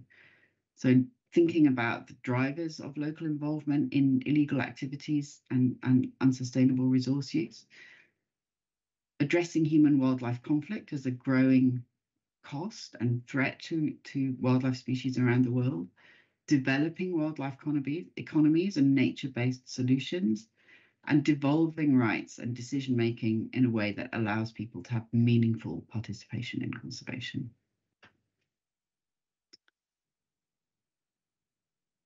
So the IUCN and traffic report to CITES, the Convention on Legal Trade in Endangered Species of Flora and Fauna, reviewed the status of rhino populations around the world and found 3 key factors associated with population success. The first was the need for active biological metapopulation management and habitat management, and range expansion to ensure species recovery. So here we have examples, as I've described originally with the southern white rhino from Trifluvium-Belosi. We've seen very successful projects with the black rhino through the Black Rhino Range Expansion Project in South Africa. In Namibia, rhinos moving from state protected areas into custodianship programs on private and community land, and a new initiative for a national rhino range expansion in Kenya, again, a cross-sectoral private government initiative. The Greater One-Horn Rhino, Asian Rhino Vision 2020, looking at expanding in Greater One-Horn range across India and Nepal, again, to maximize numbers by ensuring that there are managing populations below their habitat capacity, meaning there are no resource constraints on breeding rates, minimizing intercalving intervals, and at the same time being able to create new populations and expand range elsewhere. Because of the fragmented and isolated nature of populations, there is already a need and is growing recognition for the greater active management of genetics between these small populations.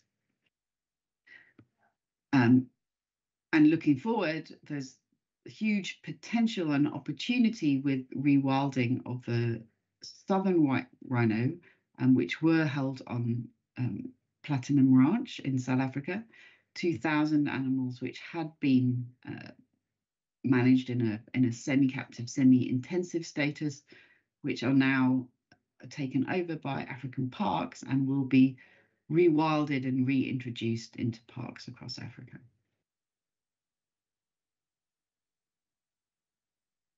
Second lesson has been understanding the importance of collaboration and partners from different sectors playing to their strengths.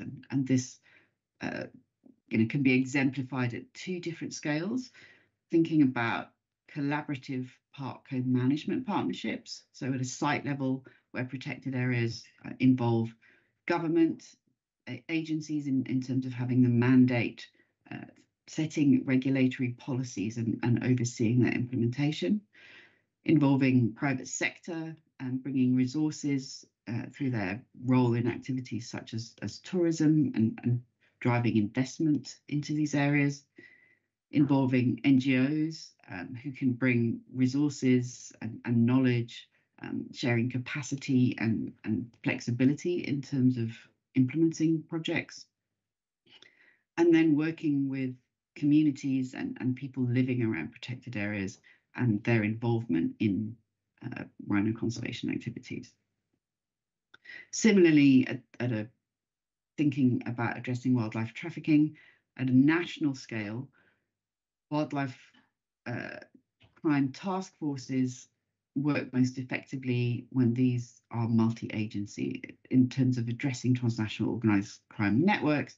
Examples from South Africa, Namibia, Malawi show that where we bring together not just conservation agencies, because this is an environmental problem, but also relevant law enforcement agencies to address this as an organised crime threat. So people like the police, the judiciary, customs, using best practice forensic financial tools or asset forfeiture, and making sure that these investigations are intelligence-driven and prosecution-led.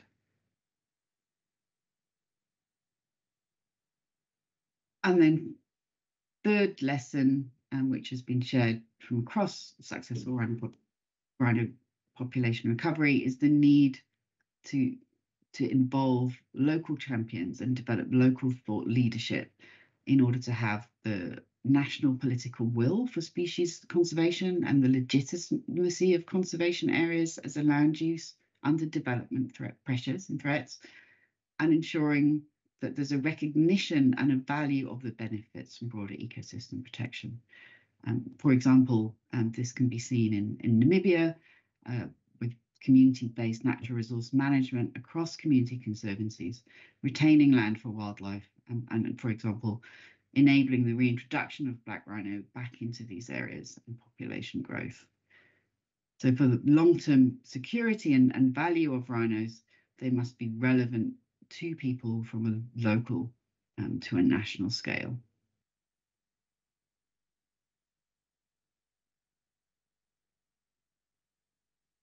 So perhaps a case study to consider here, and we're grateful, very grateful to the conference for their support to this project with our key partners in Umfolozi Park in South Africa. This is a project which is a collaboration between Ezemvelo KZN Wildlife, the provincial government agency responsible for conservation, and a range of donor coalition who are supporting different project activities in this park. It's been a long-term relationship in terms of support to park management and particularly range of equipment and training. Sadly, this area is facing the greatest rhino poaching pressure globally at the moment, with the shift of organised crime focus from Kruger National Park into KwaZulu-Natal, a very high level of current security threats. But whilst there is this need to focus on rhino protection, there's also a need to ensure we have a good understanding of the population and from individual based monitoring to ensure we have knowledge of how the population is doing, where the different individuals are, not just to inform security approaches, but also future management decisions in terms of which individuals can be used for range expansion into new populations. And also some exciting potential for new research looking at the impact of security interventions on rhino behavior, and with some master's research projects.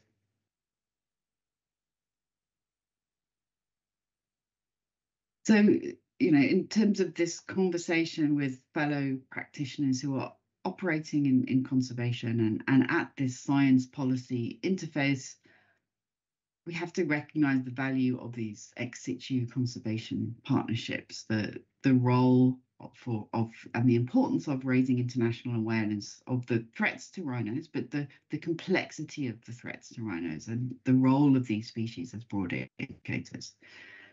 The opportunity to provide evidence-based conservation solutions and to think about those across these broader socio-ecological scales through a systems thinking approach.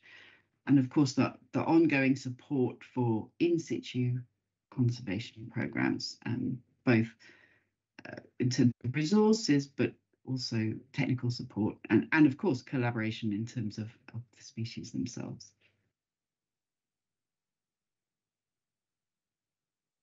Thank you very much for your time and for the opportunity. If you'd like to know any more about our work, you can find that through our website.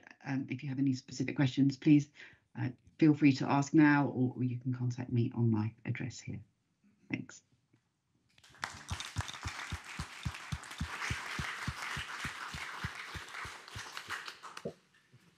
Yeah, thank you for this nice presentation. Do we have any questions here in the room? Jordan? To Mario?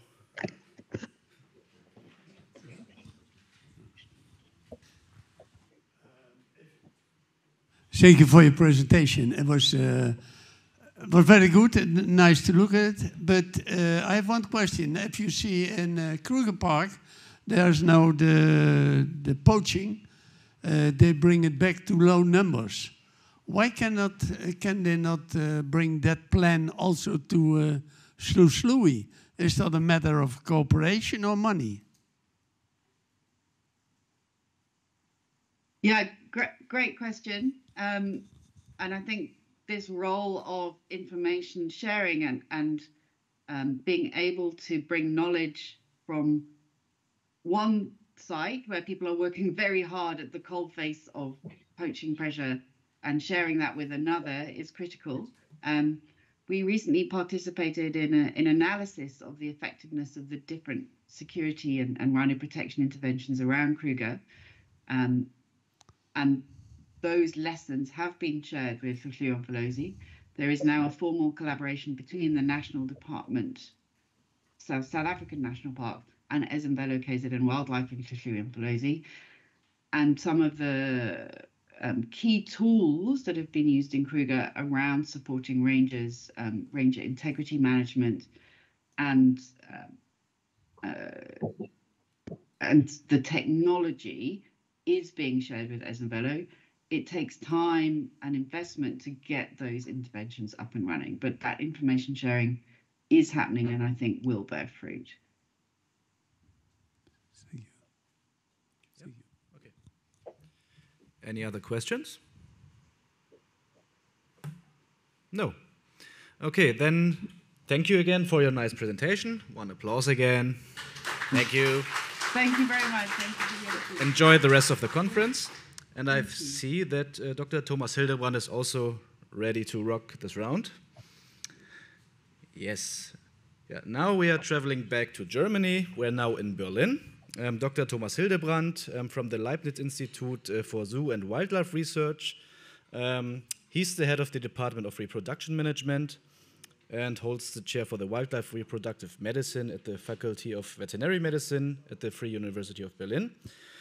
And he's currently leading the biorescue project concerning the northern white rhinos and international consortium that aims to save the northern white rhino. The title of this presentation is The Northern White Rhino Rescue Program Provides a Role Model for Other Critically Endangered Mammalian Species.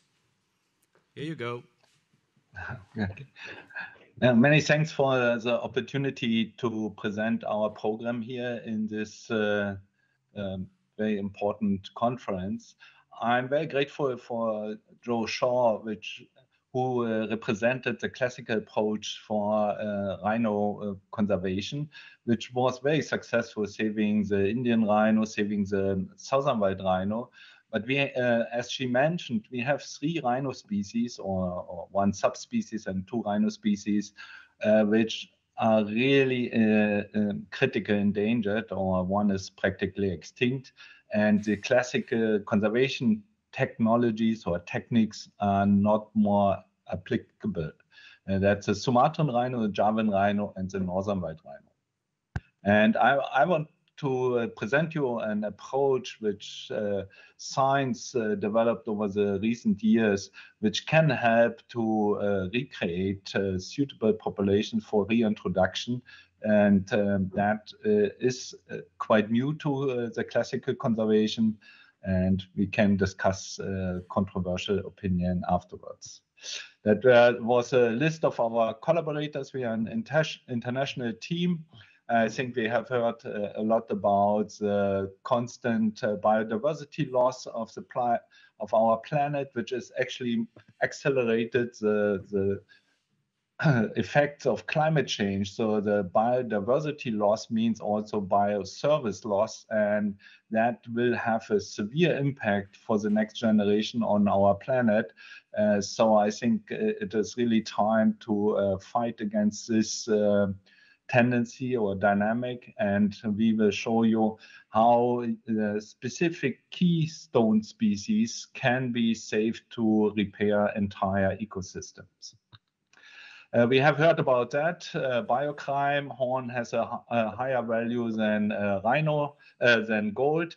That is an additional situation, which is not only the human impact on habitat loss or actually poaching like bushmeat, but it is also a very organized crime which threatens the rhino species especially.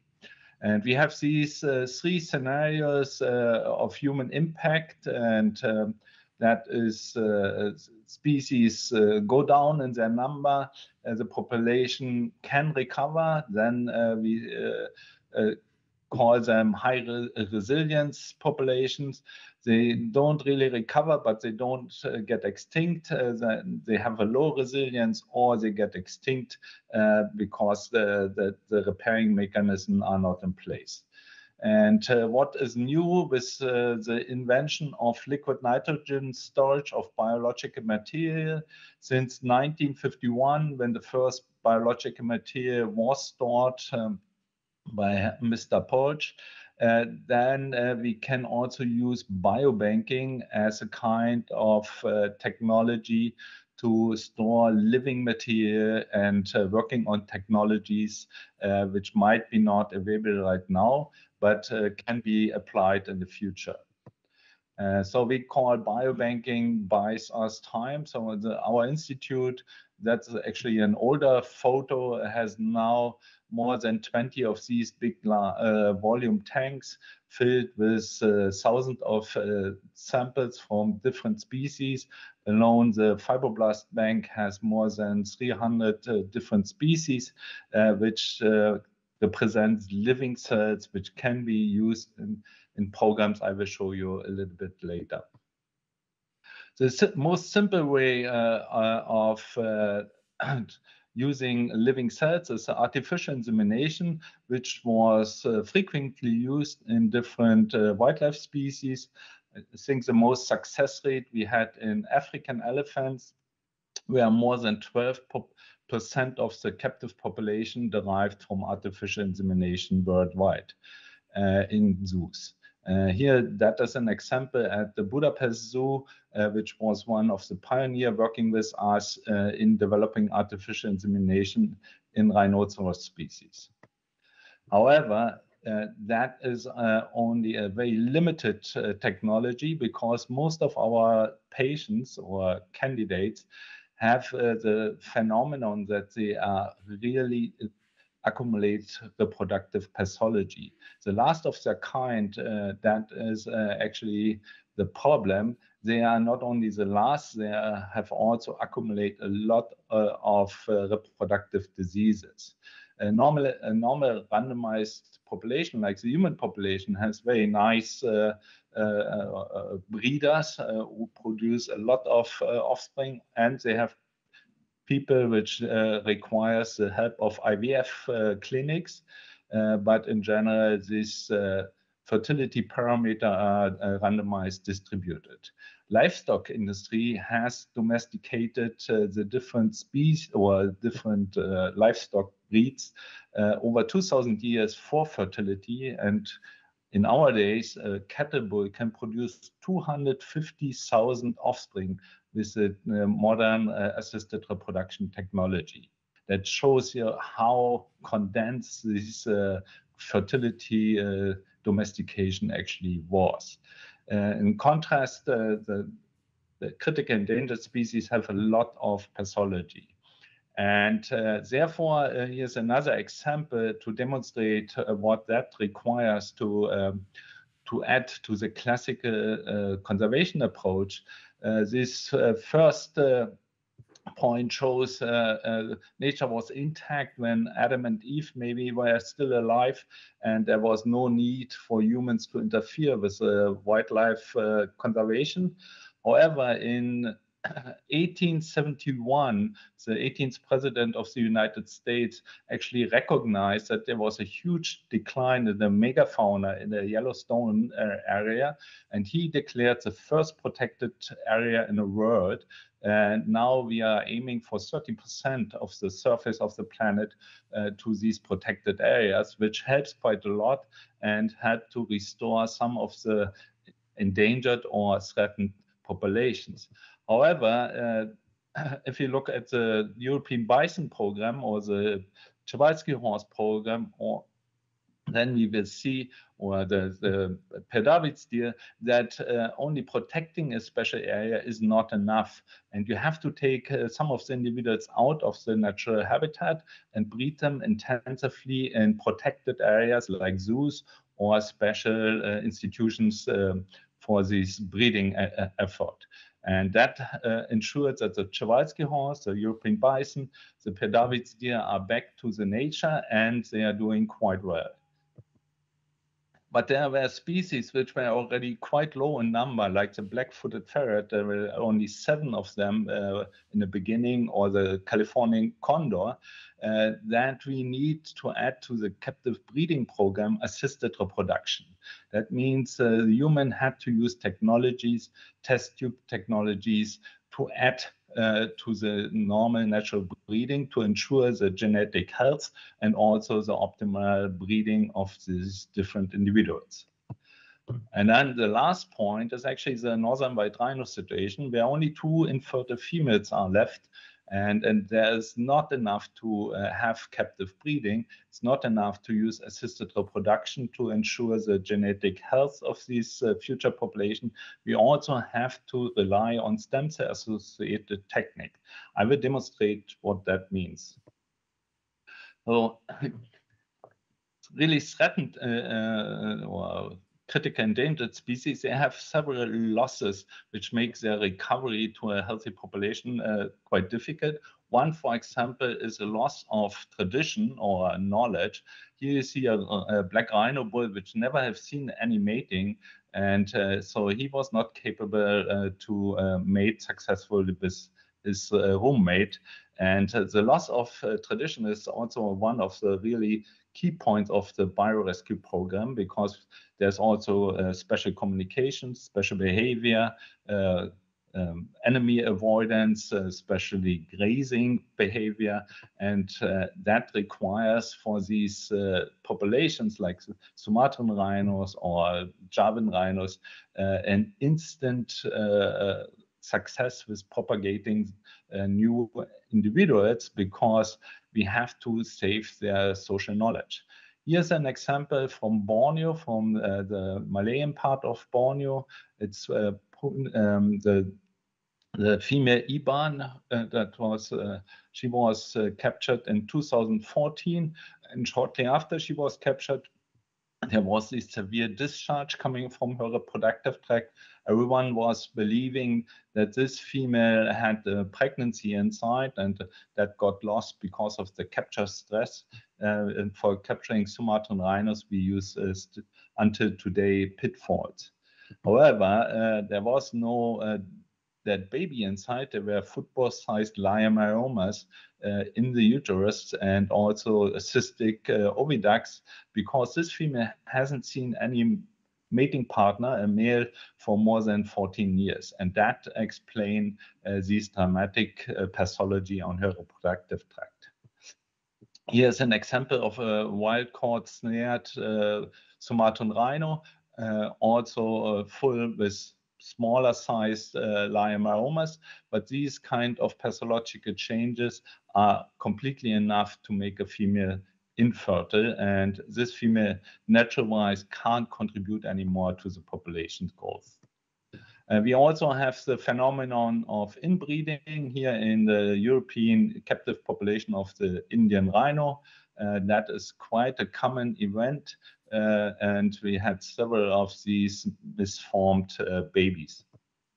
And in addition, not only that we lose a viable new Indian rhino, it also caused a severe dystocia because of the double set of molars in this candidate here. Coming now to the northern white rhino, which is a subspecies of the white rhino, together with the southern white rhino. There's still an academic debate if they are two species or they are subspecies. And I think that does not really matter because the northern white rhino is quite distinct, differently looking and behaving than the southern white rhino. And the habitat, which is separated between these two subspecies by the Rift Valley, is quite different between these two species. And therefore, we think the northern white rhino is a very important element in a complex ecosystem, and there is a need to save it from extinction. Interesting-wise, the northern white rhino was scientifically described quite late in 1908. In the 60s, there were quite a lot of them. They went through this dramatic bottleneck like the counterpart, the southern white rhino subspecies. But then, due to the Lord Resistance Army activity in Congo, in the Democratic Republic of Congo, the captive population, the wild population was raised for horn. And in 2018, the last known male of the northern white rhino died. His name was Sudan. And that was actually a game changer for the public awareness, because then everyone recognized something really dramatic is going on. And the German government gave us a substantial grant for developing new technology to save this subspecies. There's only Fatou and Najin left on this planet. Najin was born in 1989, and Fatou was born in 2000. Unfortunately, both are infertile regarding their reproductive integrity. Najin has a big ovarian tumor, and she is not more part of the program. We collected 5 times oocytes from her, but none of the oocytes made it up to a high-quality embryo. Fatou has a lot of uterine tumors, but her ovaries are still well functioned, and we collect her on a frequent basis of 3 months in Kenya. So these two last of their kind are kept in all Pidgeta. They are monitored 24 hours all the time. So there's quite a lot of armed force around them, and the Kenyan government, represented by Kenya Wildlife Service, has dedicated a scientific program involving our activities and the Zoo de Cralevent and other international consortium members to develop techniques to save the rhinos from extinction. One of the big breakthroughs came from our colleagues in San Diego when they described in 2012 that they were capable to transform fibroblasts, that's cells from growing out of skin samples, into stem cells. And stem cells, you have to know, these are cells which can do everything. So they can form into liver, retina, kidney, or into oocytes and sperm. And that is quite an interesting effect or finding, because 12 of these deceased northern white rhinos are banked in 2 different banks, one in San Diego, one here in Berlin, plus semen samples from 4 different bulls. And in 2015, we had this breakthrough meeting in Vienna, where 20 different experts came together from 5 different continents and developed a master plan how to save the northern white rhino. This is our plan. It's based at that time on 2 different columns, the natural gametes and the constructed gametes. Constructed gametes means in vitro gametogenesis. That means you will use these cells from the biobank to make actually eggs and sperm. I will go a little bit more in detail to the natural gamete process.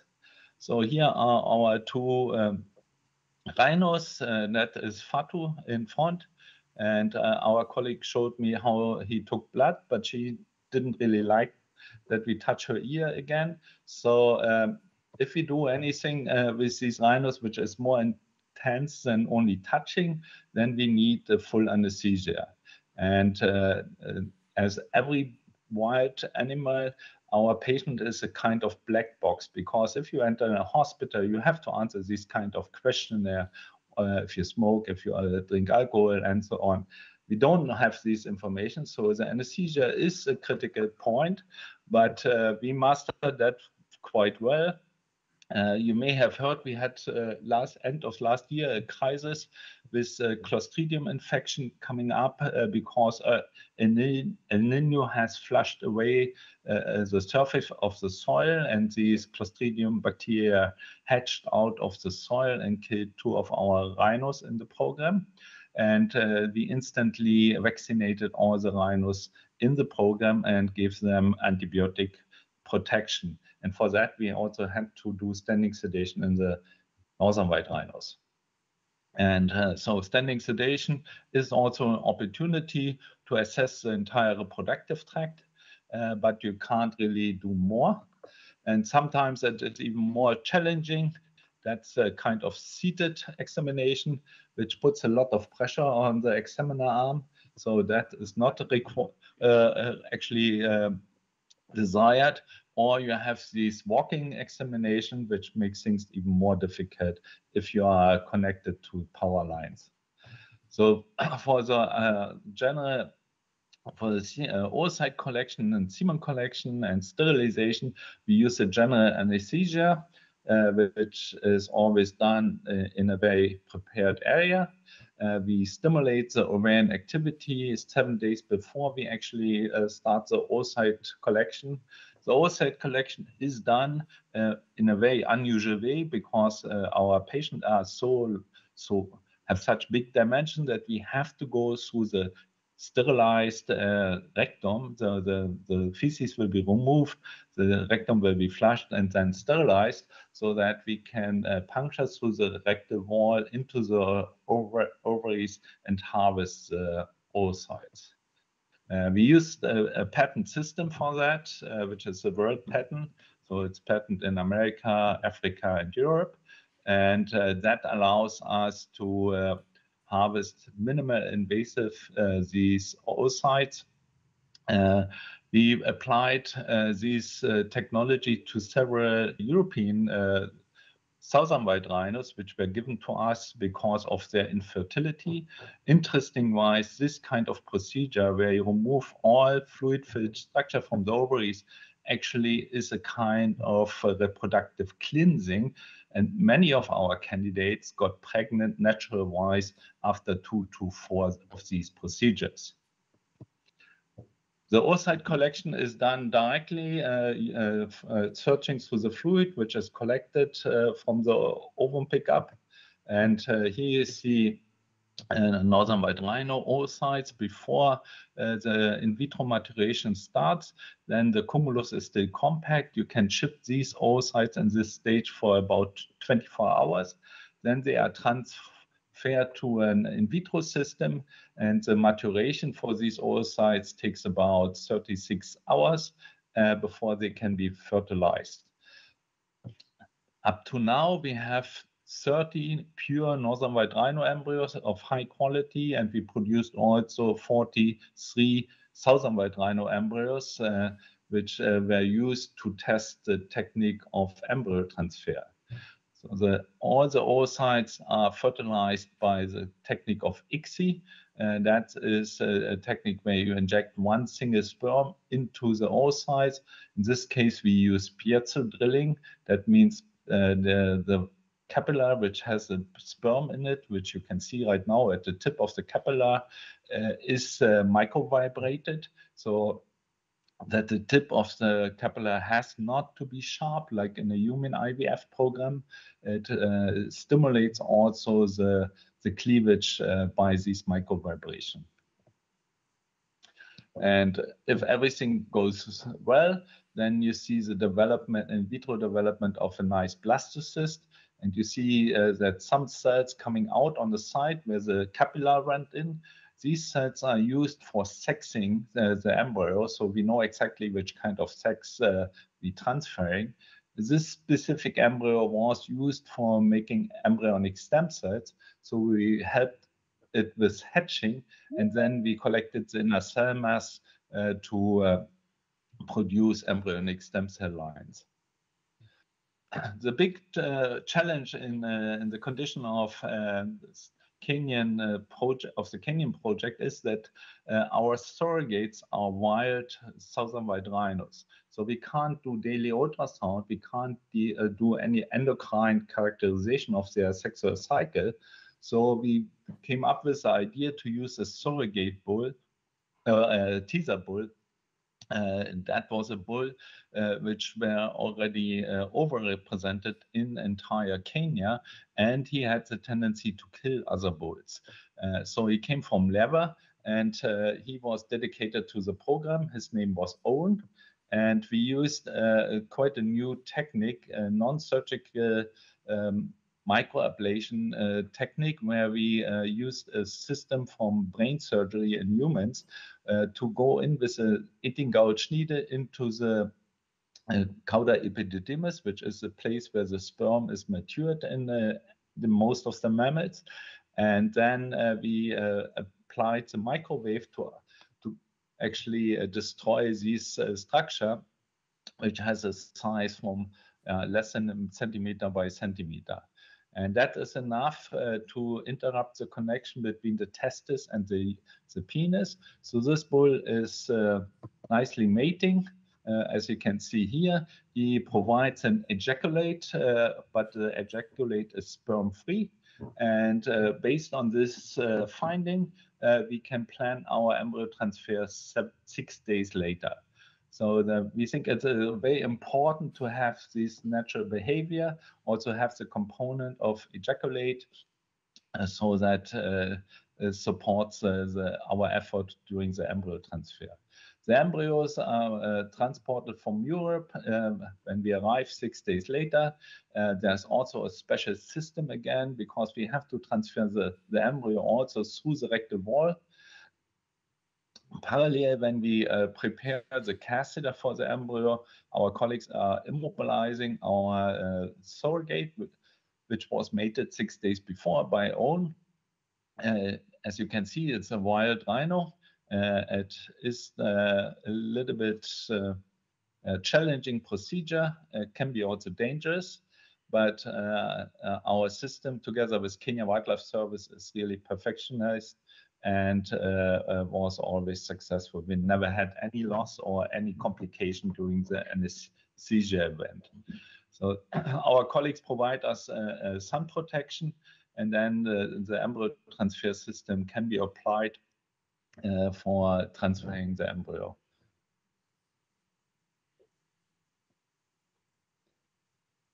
Everyone in this program has a vital role to make sure that everything at this very special moment works quite well.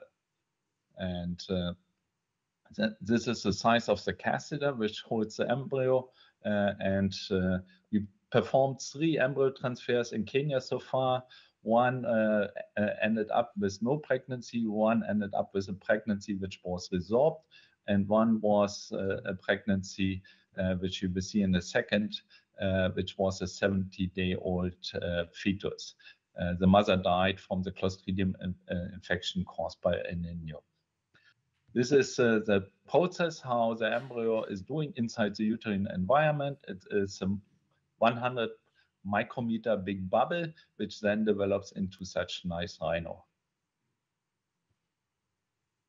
The second approach we follow very intensively, mainly driven by our colleagues in Japan and also here in Berlin at the Max Delbrück Center, is the in vitro gametogenesis. Everything started with a Nobel Prize given to Yamanaka and Gordon. Both recovered or discovered the phenomenon that cells which are highly differentiated can be reprogrammed into pluripotent stem cells. And that opens up a completely new game. The regenerative medicine for human medicine is highly driven by this new option, because people can actually get their own organs only by taking a fibroblast sample from their skin, and then from there everything can be reprogrammed. Our plan is actually using similar technique, a skin sample or a biological sample of living cells, it could be also blood, can be then transformed in a very specific program into an induced pluripotent stem cells, and from there then into a primordial germ cells, which is the precursor of these oocyte and sperm producing cells. It looks like this. The fibroblasts have this elongated shape, and in the middle you see a little nest or different nests of already induced embryonic stem cells. And that is quite successful. We did that in northern white rhinos. We published several articles about that, and we already have these primordial germ cells and working now on the second phase, because it is also important not only to produce primordial germ cells, you also have to produce ovarian or testicle matrix, which is an environment for the primordial germ cells. All that is successfully done in a mouse model. Our colleagues from Japan, Katsuhiko Hayashi, who is member of our consortium, published several articles about that. The offspring is fully competent to reproduce natural-wise and does not need any help anymore. So we hope to have the first gametes out of this program in 2027, which is quite ambitious. But I think our colleagues in Japan and here in Berlin, they are making a lot of progress, and we hope that that can be achieved. Another problem is not so for the northern white rhino program, but for example, for the southern white rhino, for the Sumatran rhino program or the Javan rhino program is the embryo transfer. Because in northern white rhino, we can use the southern white rhino counterpart, but how to use an embryo recipient for the Sumatran rhino.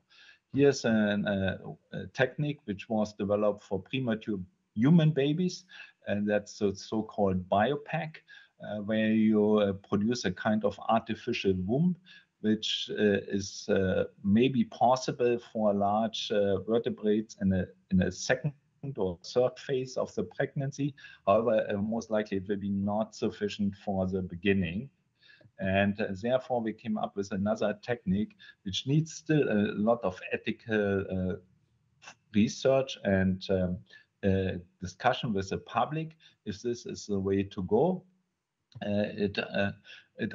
Based on the technique that two blastocysts can be harvest the inner cell mass, which is the part which produces the embryo. So you use the blastocyst from a rhino, take out the inner cell mass from the rhino and put that into an empty trophoblast of, for example, of a horse. That means that the trophoblast is producing the placenta of a horse, but is feeding inside a rhino. And we have horses which have a body weight of 1,000 kilograms, the draft horses, for example, in America, and the weight of a Sumatran rhino calf is only 35 kilograms. This is the technique how it looks like, and then this is how the early embryo is interacting with the uterine environment. However, as many other of these steps, we really need a wide discussion with the stakeholders, with the public, to really discuss the acceptance of that program. Recently, we added another point, that is the enrichment of artificial gametes using museum specimens, where we look for skulls which were collected 100 years ago, and to enrich the population by the gene information via the in vitro gametogenesis. We hope that this will lead at the end to a population which is self-reproducing, healthy, and can be introduced to the wild. Thank you very much.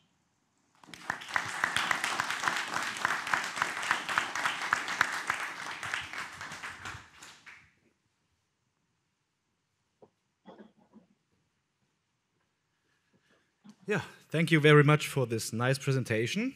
I guess we have time for one last question. Come on, it's rhinos. Daniel. Wait.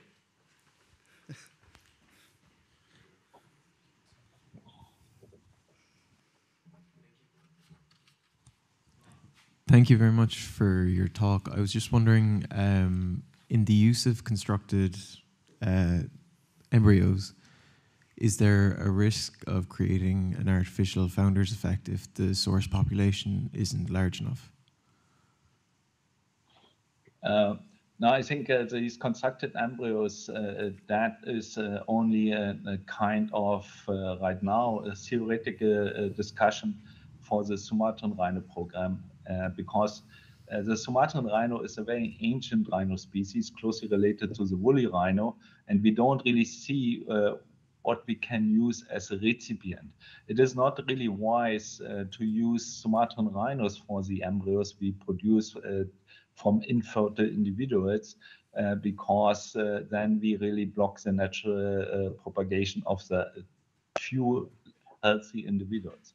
And therefore, the artificial womb discussion came up.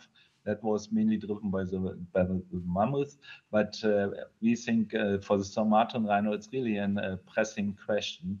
And we would choose very carefully a recipient which has no size problem, so dystocia is not an issue. But right now, it's still theoretically. Our colleagues in Indonesia, they're working with a mouse and hamster model to use the hamster embryos and putting them into trophoblast of a mouse to see if this is working. So you see, it starts very small, but it is a very pressing question: what to do with these embryos, because you need a recipient for them. Thank you. Good. Then thank you very much for the presentation and your efforts to try to save this great species.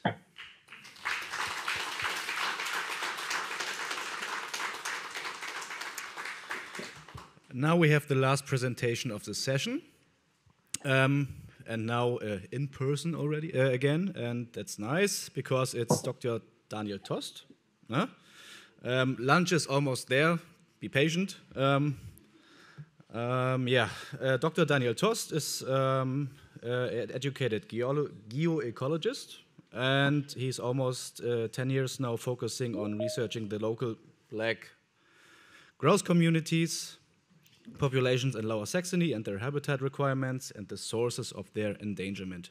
He is currently involved in the development of a new species protection program for this threatened population. So he's from the surroundings, from the Lüneburg Heath. So welcome, Dr. Daniel Tost.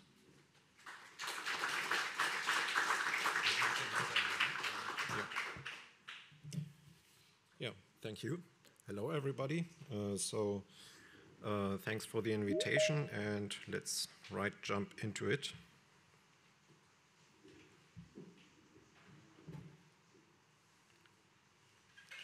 That's it. So from the very southern chickens we heard in the first talk, now to the northern hemisphere, and not only to the north, but to the northern north.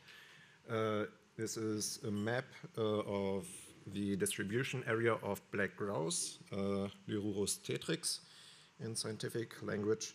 So they are physiologically perfectly adapted to cold environments and habitats. So they are mainly distributed in the north, Scandinavia, the Baltic region, and into the far east of Russia. But there are also remnants in mountainous regions like the Alps, and some remnants in the European lowlands, which I am focusing on in my work. So that's the area of the Lüneburg Heath. The population, or the species in Lower Saxony, that's the federal state we're in right now, for those who are not from Germany, it suffered a severe decline in the last century. So in 1965, as you can see in the map, there were quite a lot of habitats with black grouse populations that are the darker areas in the map. I don't know if the light is, if it's too bright, but the darker areas that are former habitats of black grouse, and due to severe habitat loss, the moors and bogs and fens were set dry and made available for agriculture. That's why most habitats went lost, and today we've only a population in the Lüneburg Heath. That's today this situation. The small needle down there, that's our location right now. That's the Serengeti-Park. So the black grouse population is right on the doorsteps from our location today. So if you cross the Autobahn, you get into the, you shouldn't cross it, into the military training areas.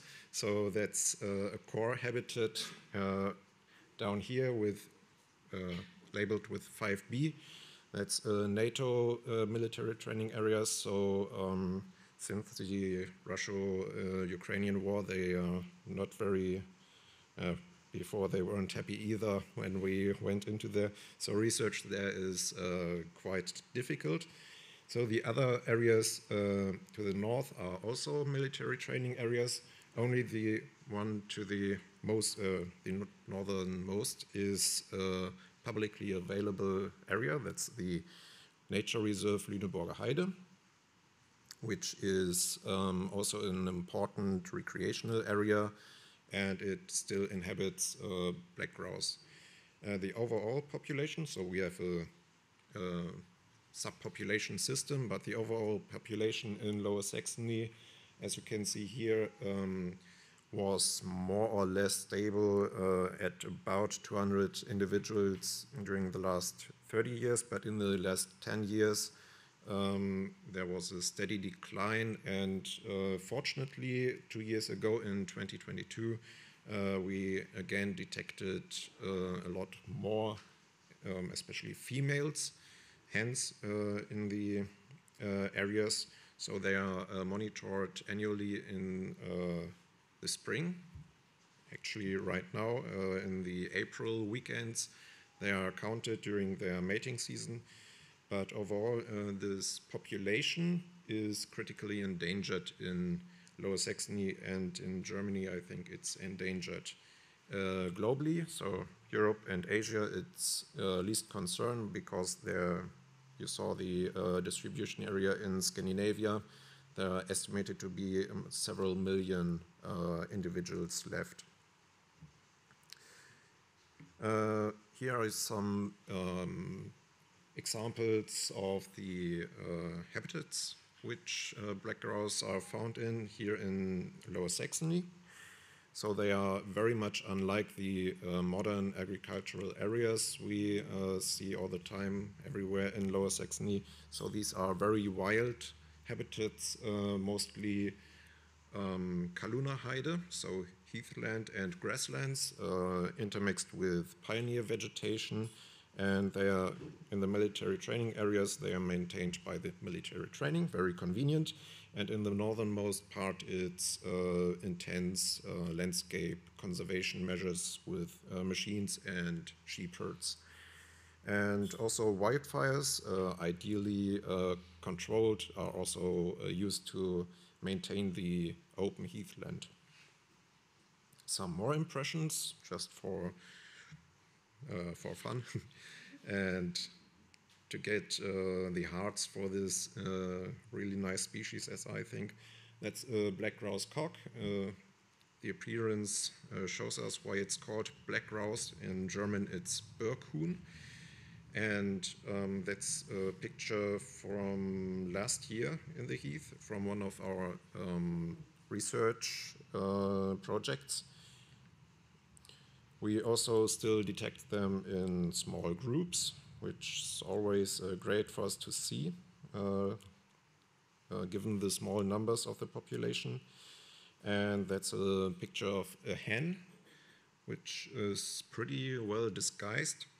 And they like to use the very diverse habitats. So not only the monotonous heathland to the horizon, but also intermixed with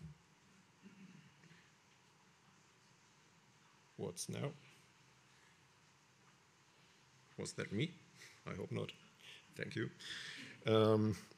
So they like the diverse habitats intermixed with berry bushes and loose shrub tree formations. So here's a mating black grouse cock.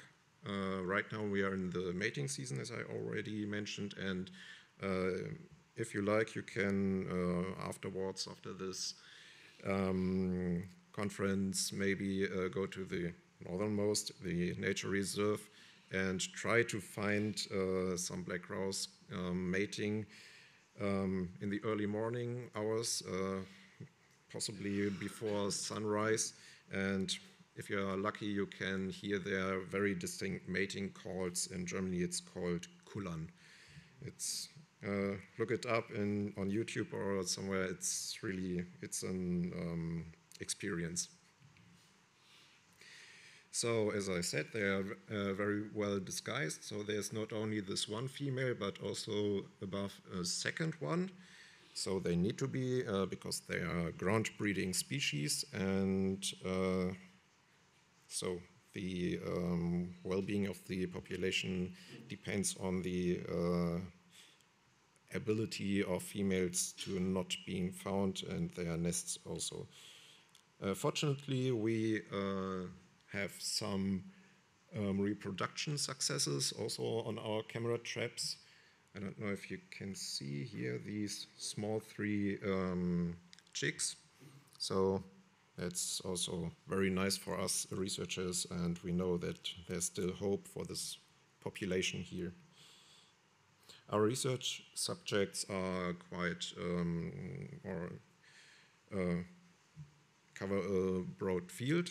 So my research is mostly on habitats and anthropogenic disturbances, but in future, the current project, which just started, which I will come to later, encompasses pretty much everything that might add to the well-being of the population.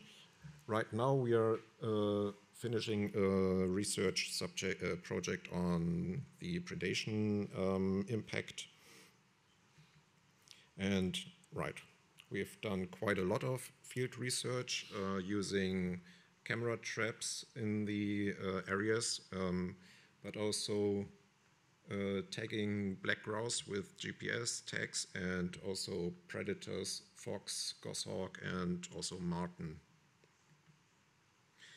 That's our treasure in our project. Regarding our data on black grouse, the telemetry study from 2011 to 12, where we equipped merely 7 individuals with GPS tags, and we have only 2,300 locations, but they are very much of very high worth to us, value.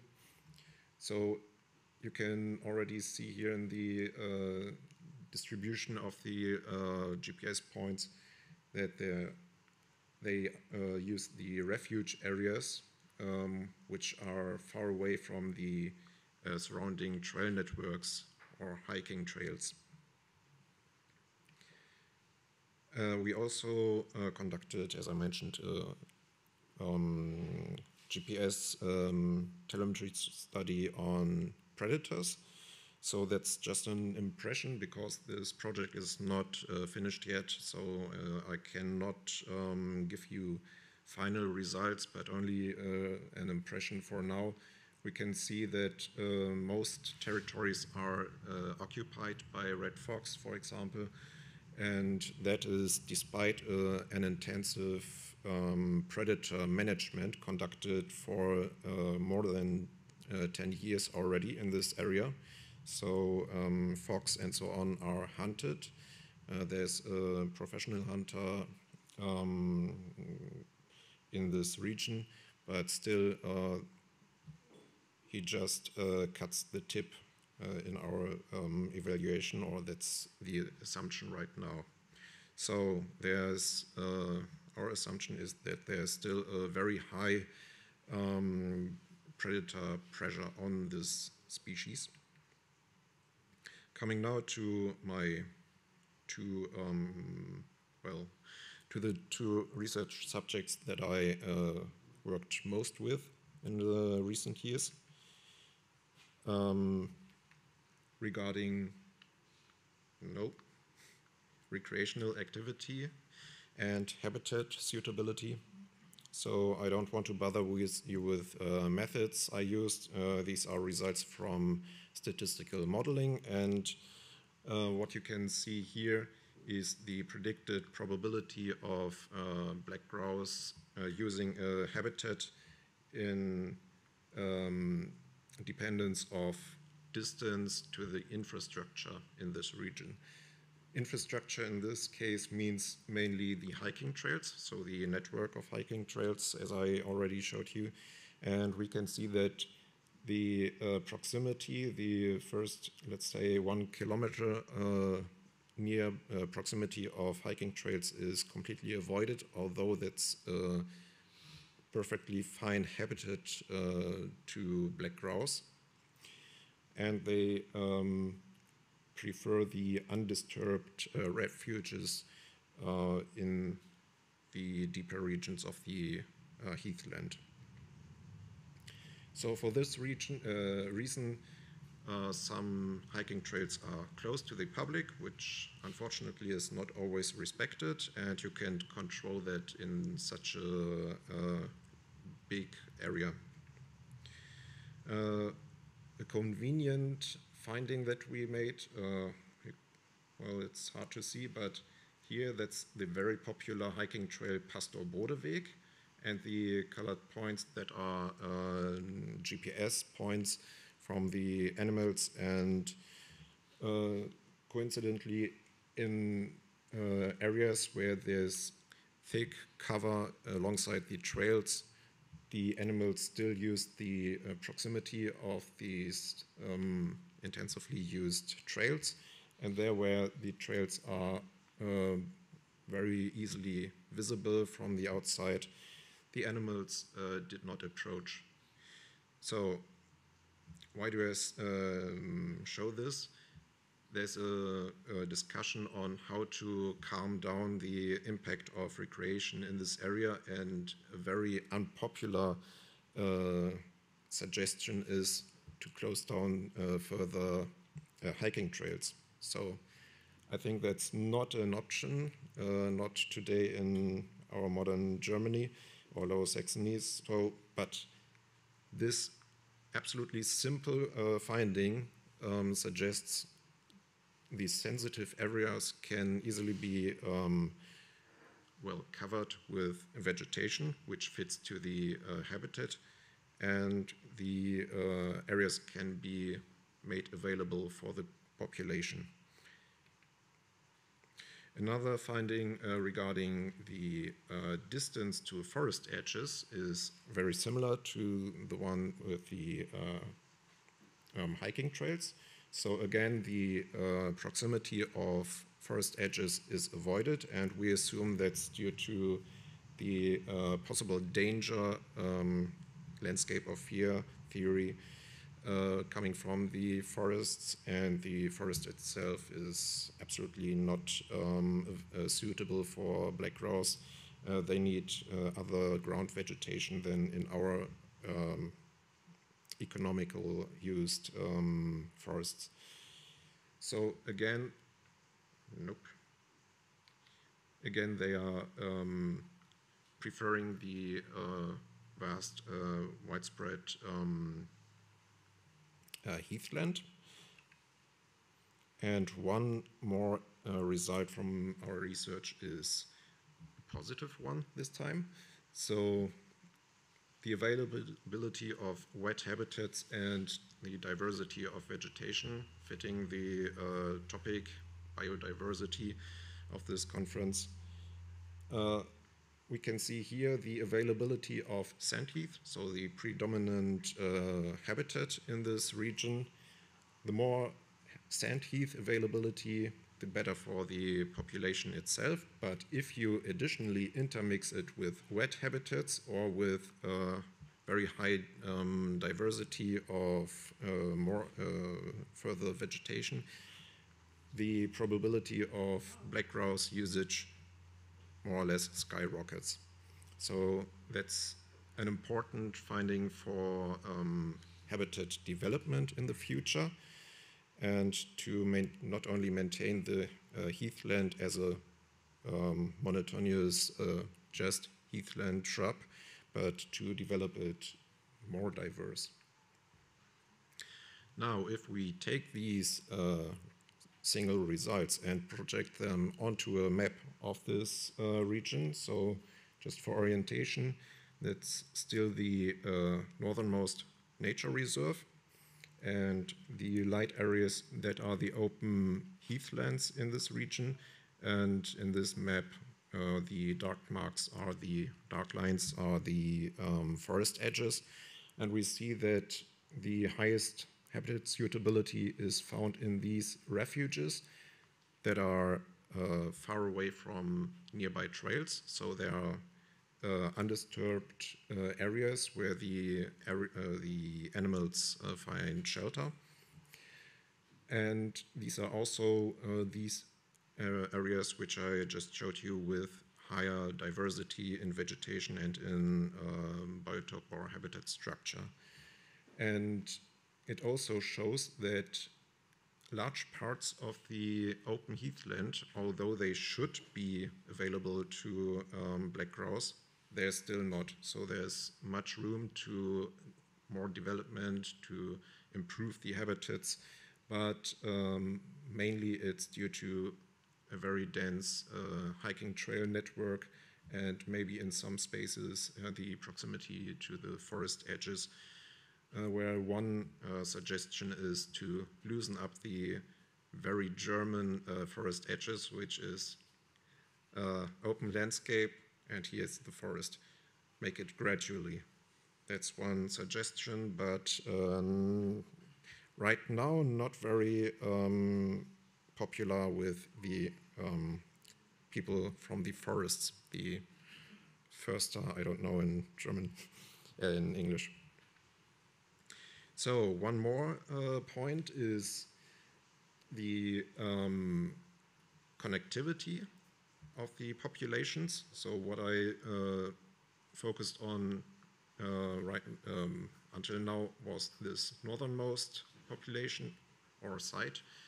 But as I mentioned, there are also these military training areas, and there are very good habitats also in these areas. But that's futile if these subpopulations are not in exchange with each other. So we have no evidence of migration between these areas, which is difficult to detect anyway. But due to the very low numbers, we cannot confirm or deny that there's exchange genetically, and the population as we know it, because it's isolated in Europe, is already in a severe bottleneck genetically. So we know that males and adult females are very philopatric, and the dismigration, so the exchange between the areas, is mainly a task of the juvenile females, which is a strategy of this population to avoid inbreeding. But if that's not happening, we have a problem. And from literature, we know that dispersal or migration distances are usually about 8 kilometers, which is exceeded by some of these distances. So we don't really know what's the situation with the genetic variability, but we plan a new study in this research area to know where the if there's already a severe inbreeding. Coming to the last slide, I want to show you what's coming in the next years. We initiated an action plan for black grouse, a conservation plan, and it includes possibly all stakeholders that are of interest in this region, so ministries, authorities, landowners, and so on. And they are gathered in a round table format, and we want to address some fields of action, especially habitat management, so these habitats don't get worse, but rather improve in quality. Maybe we have to expand the habitats further. So in this case, we hope for synergy effects with the new EU nature restoration law. Tourism and recreational use, I already spoke enough about that. Infrastructural projects regarding wind power utilization might be a problem in these corridors. So if they are placed there, we can forget about migratory exchange. Predator management, I also mentioned it, will be an important topic, but as I said, we are still under investigation, or this topic is under investigation. Connectivity was mentioned. We have to think about translocation, which is already provided in the Netherlands. So they take Swedish black grouse and set it free in the Netherlands. But that's also a very unpopular suggestion in our region. We have to see how that develops. Well, and communication and public relations, that's not my my forte. And this last point, financing, will be a big issue. Where to get the needed money to to address all the necessary plans that we hopefully will develop in this format. So there's a lot of work to do. Let's get to it. Thank you.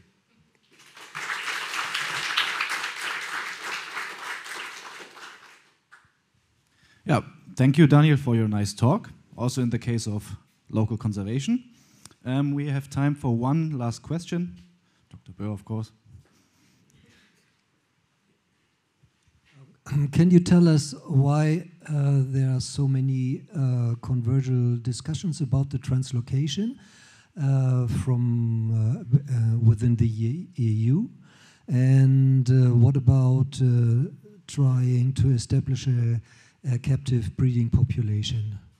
And as far as I remembered, for example, Aschenbrenner made that with the Urogallos in the Bavarian forest. There was there was success. There were also failures, but I think analyzing all these captive breeding projects with this species could give you some hints of advancing such captive breeding program. You could establish a captive population which you might use for later reintroduction. Yeah. Can you comment on that? Yeah, the first question, because why it's controversial, the translocation. It's been done with Swedish black grouse, as I mentioned, in the Netherlands and also recently in Belgium, and the success is most translocated individuals go lost, and the reproduction success is partly completely missing. So rumors say that the Swedish authorities question the success or the in future of such measurements. And captive breeding, well, we did that, or my predecessors did that in the Institute for Wildlife Research before it was part of the University in Hanover. Decades of breeding black grouse and releasing them in Gifhorn, which is a bit to the southeast here in Lower Saxony. And it also was not effective, but not due to the concept of breeding. So the animals had quite a good quality, I would say. It was the lack of appropriate habitat in this case. And the other thing is the question of financing such a new approach.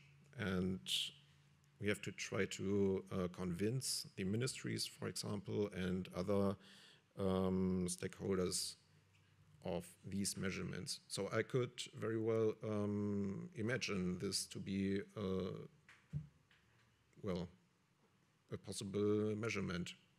Maybe you can ask the big poultry breeders for financial help, which might be a good advertisement for them.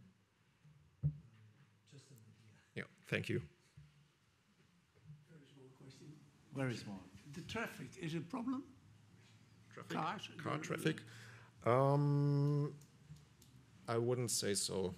No, in these regions, car traffic, well, it's banned, and between the core areas, we don't really see many black grouse in there. So maybe the Autobahn is a barrier, but we have some very, very few indications that they are passing over the Autobahn, but they are in 10 years, maybe 3 sightings. But cars are rather not a problem. Okay. Thank you again, Daniel. Of course, we have a present for you.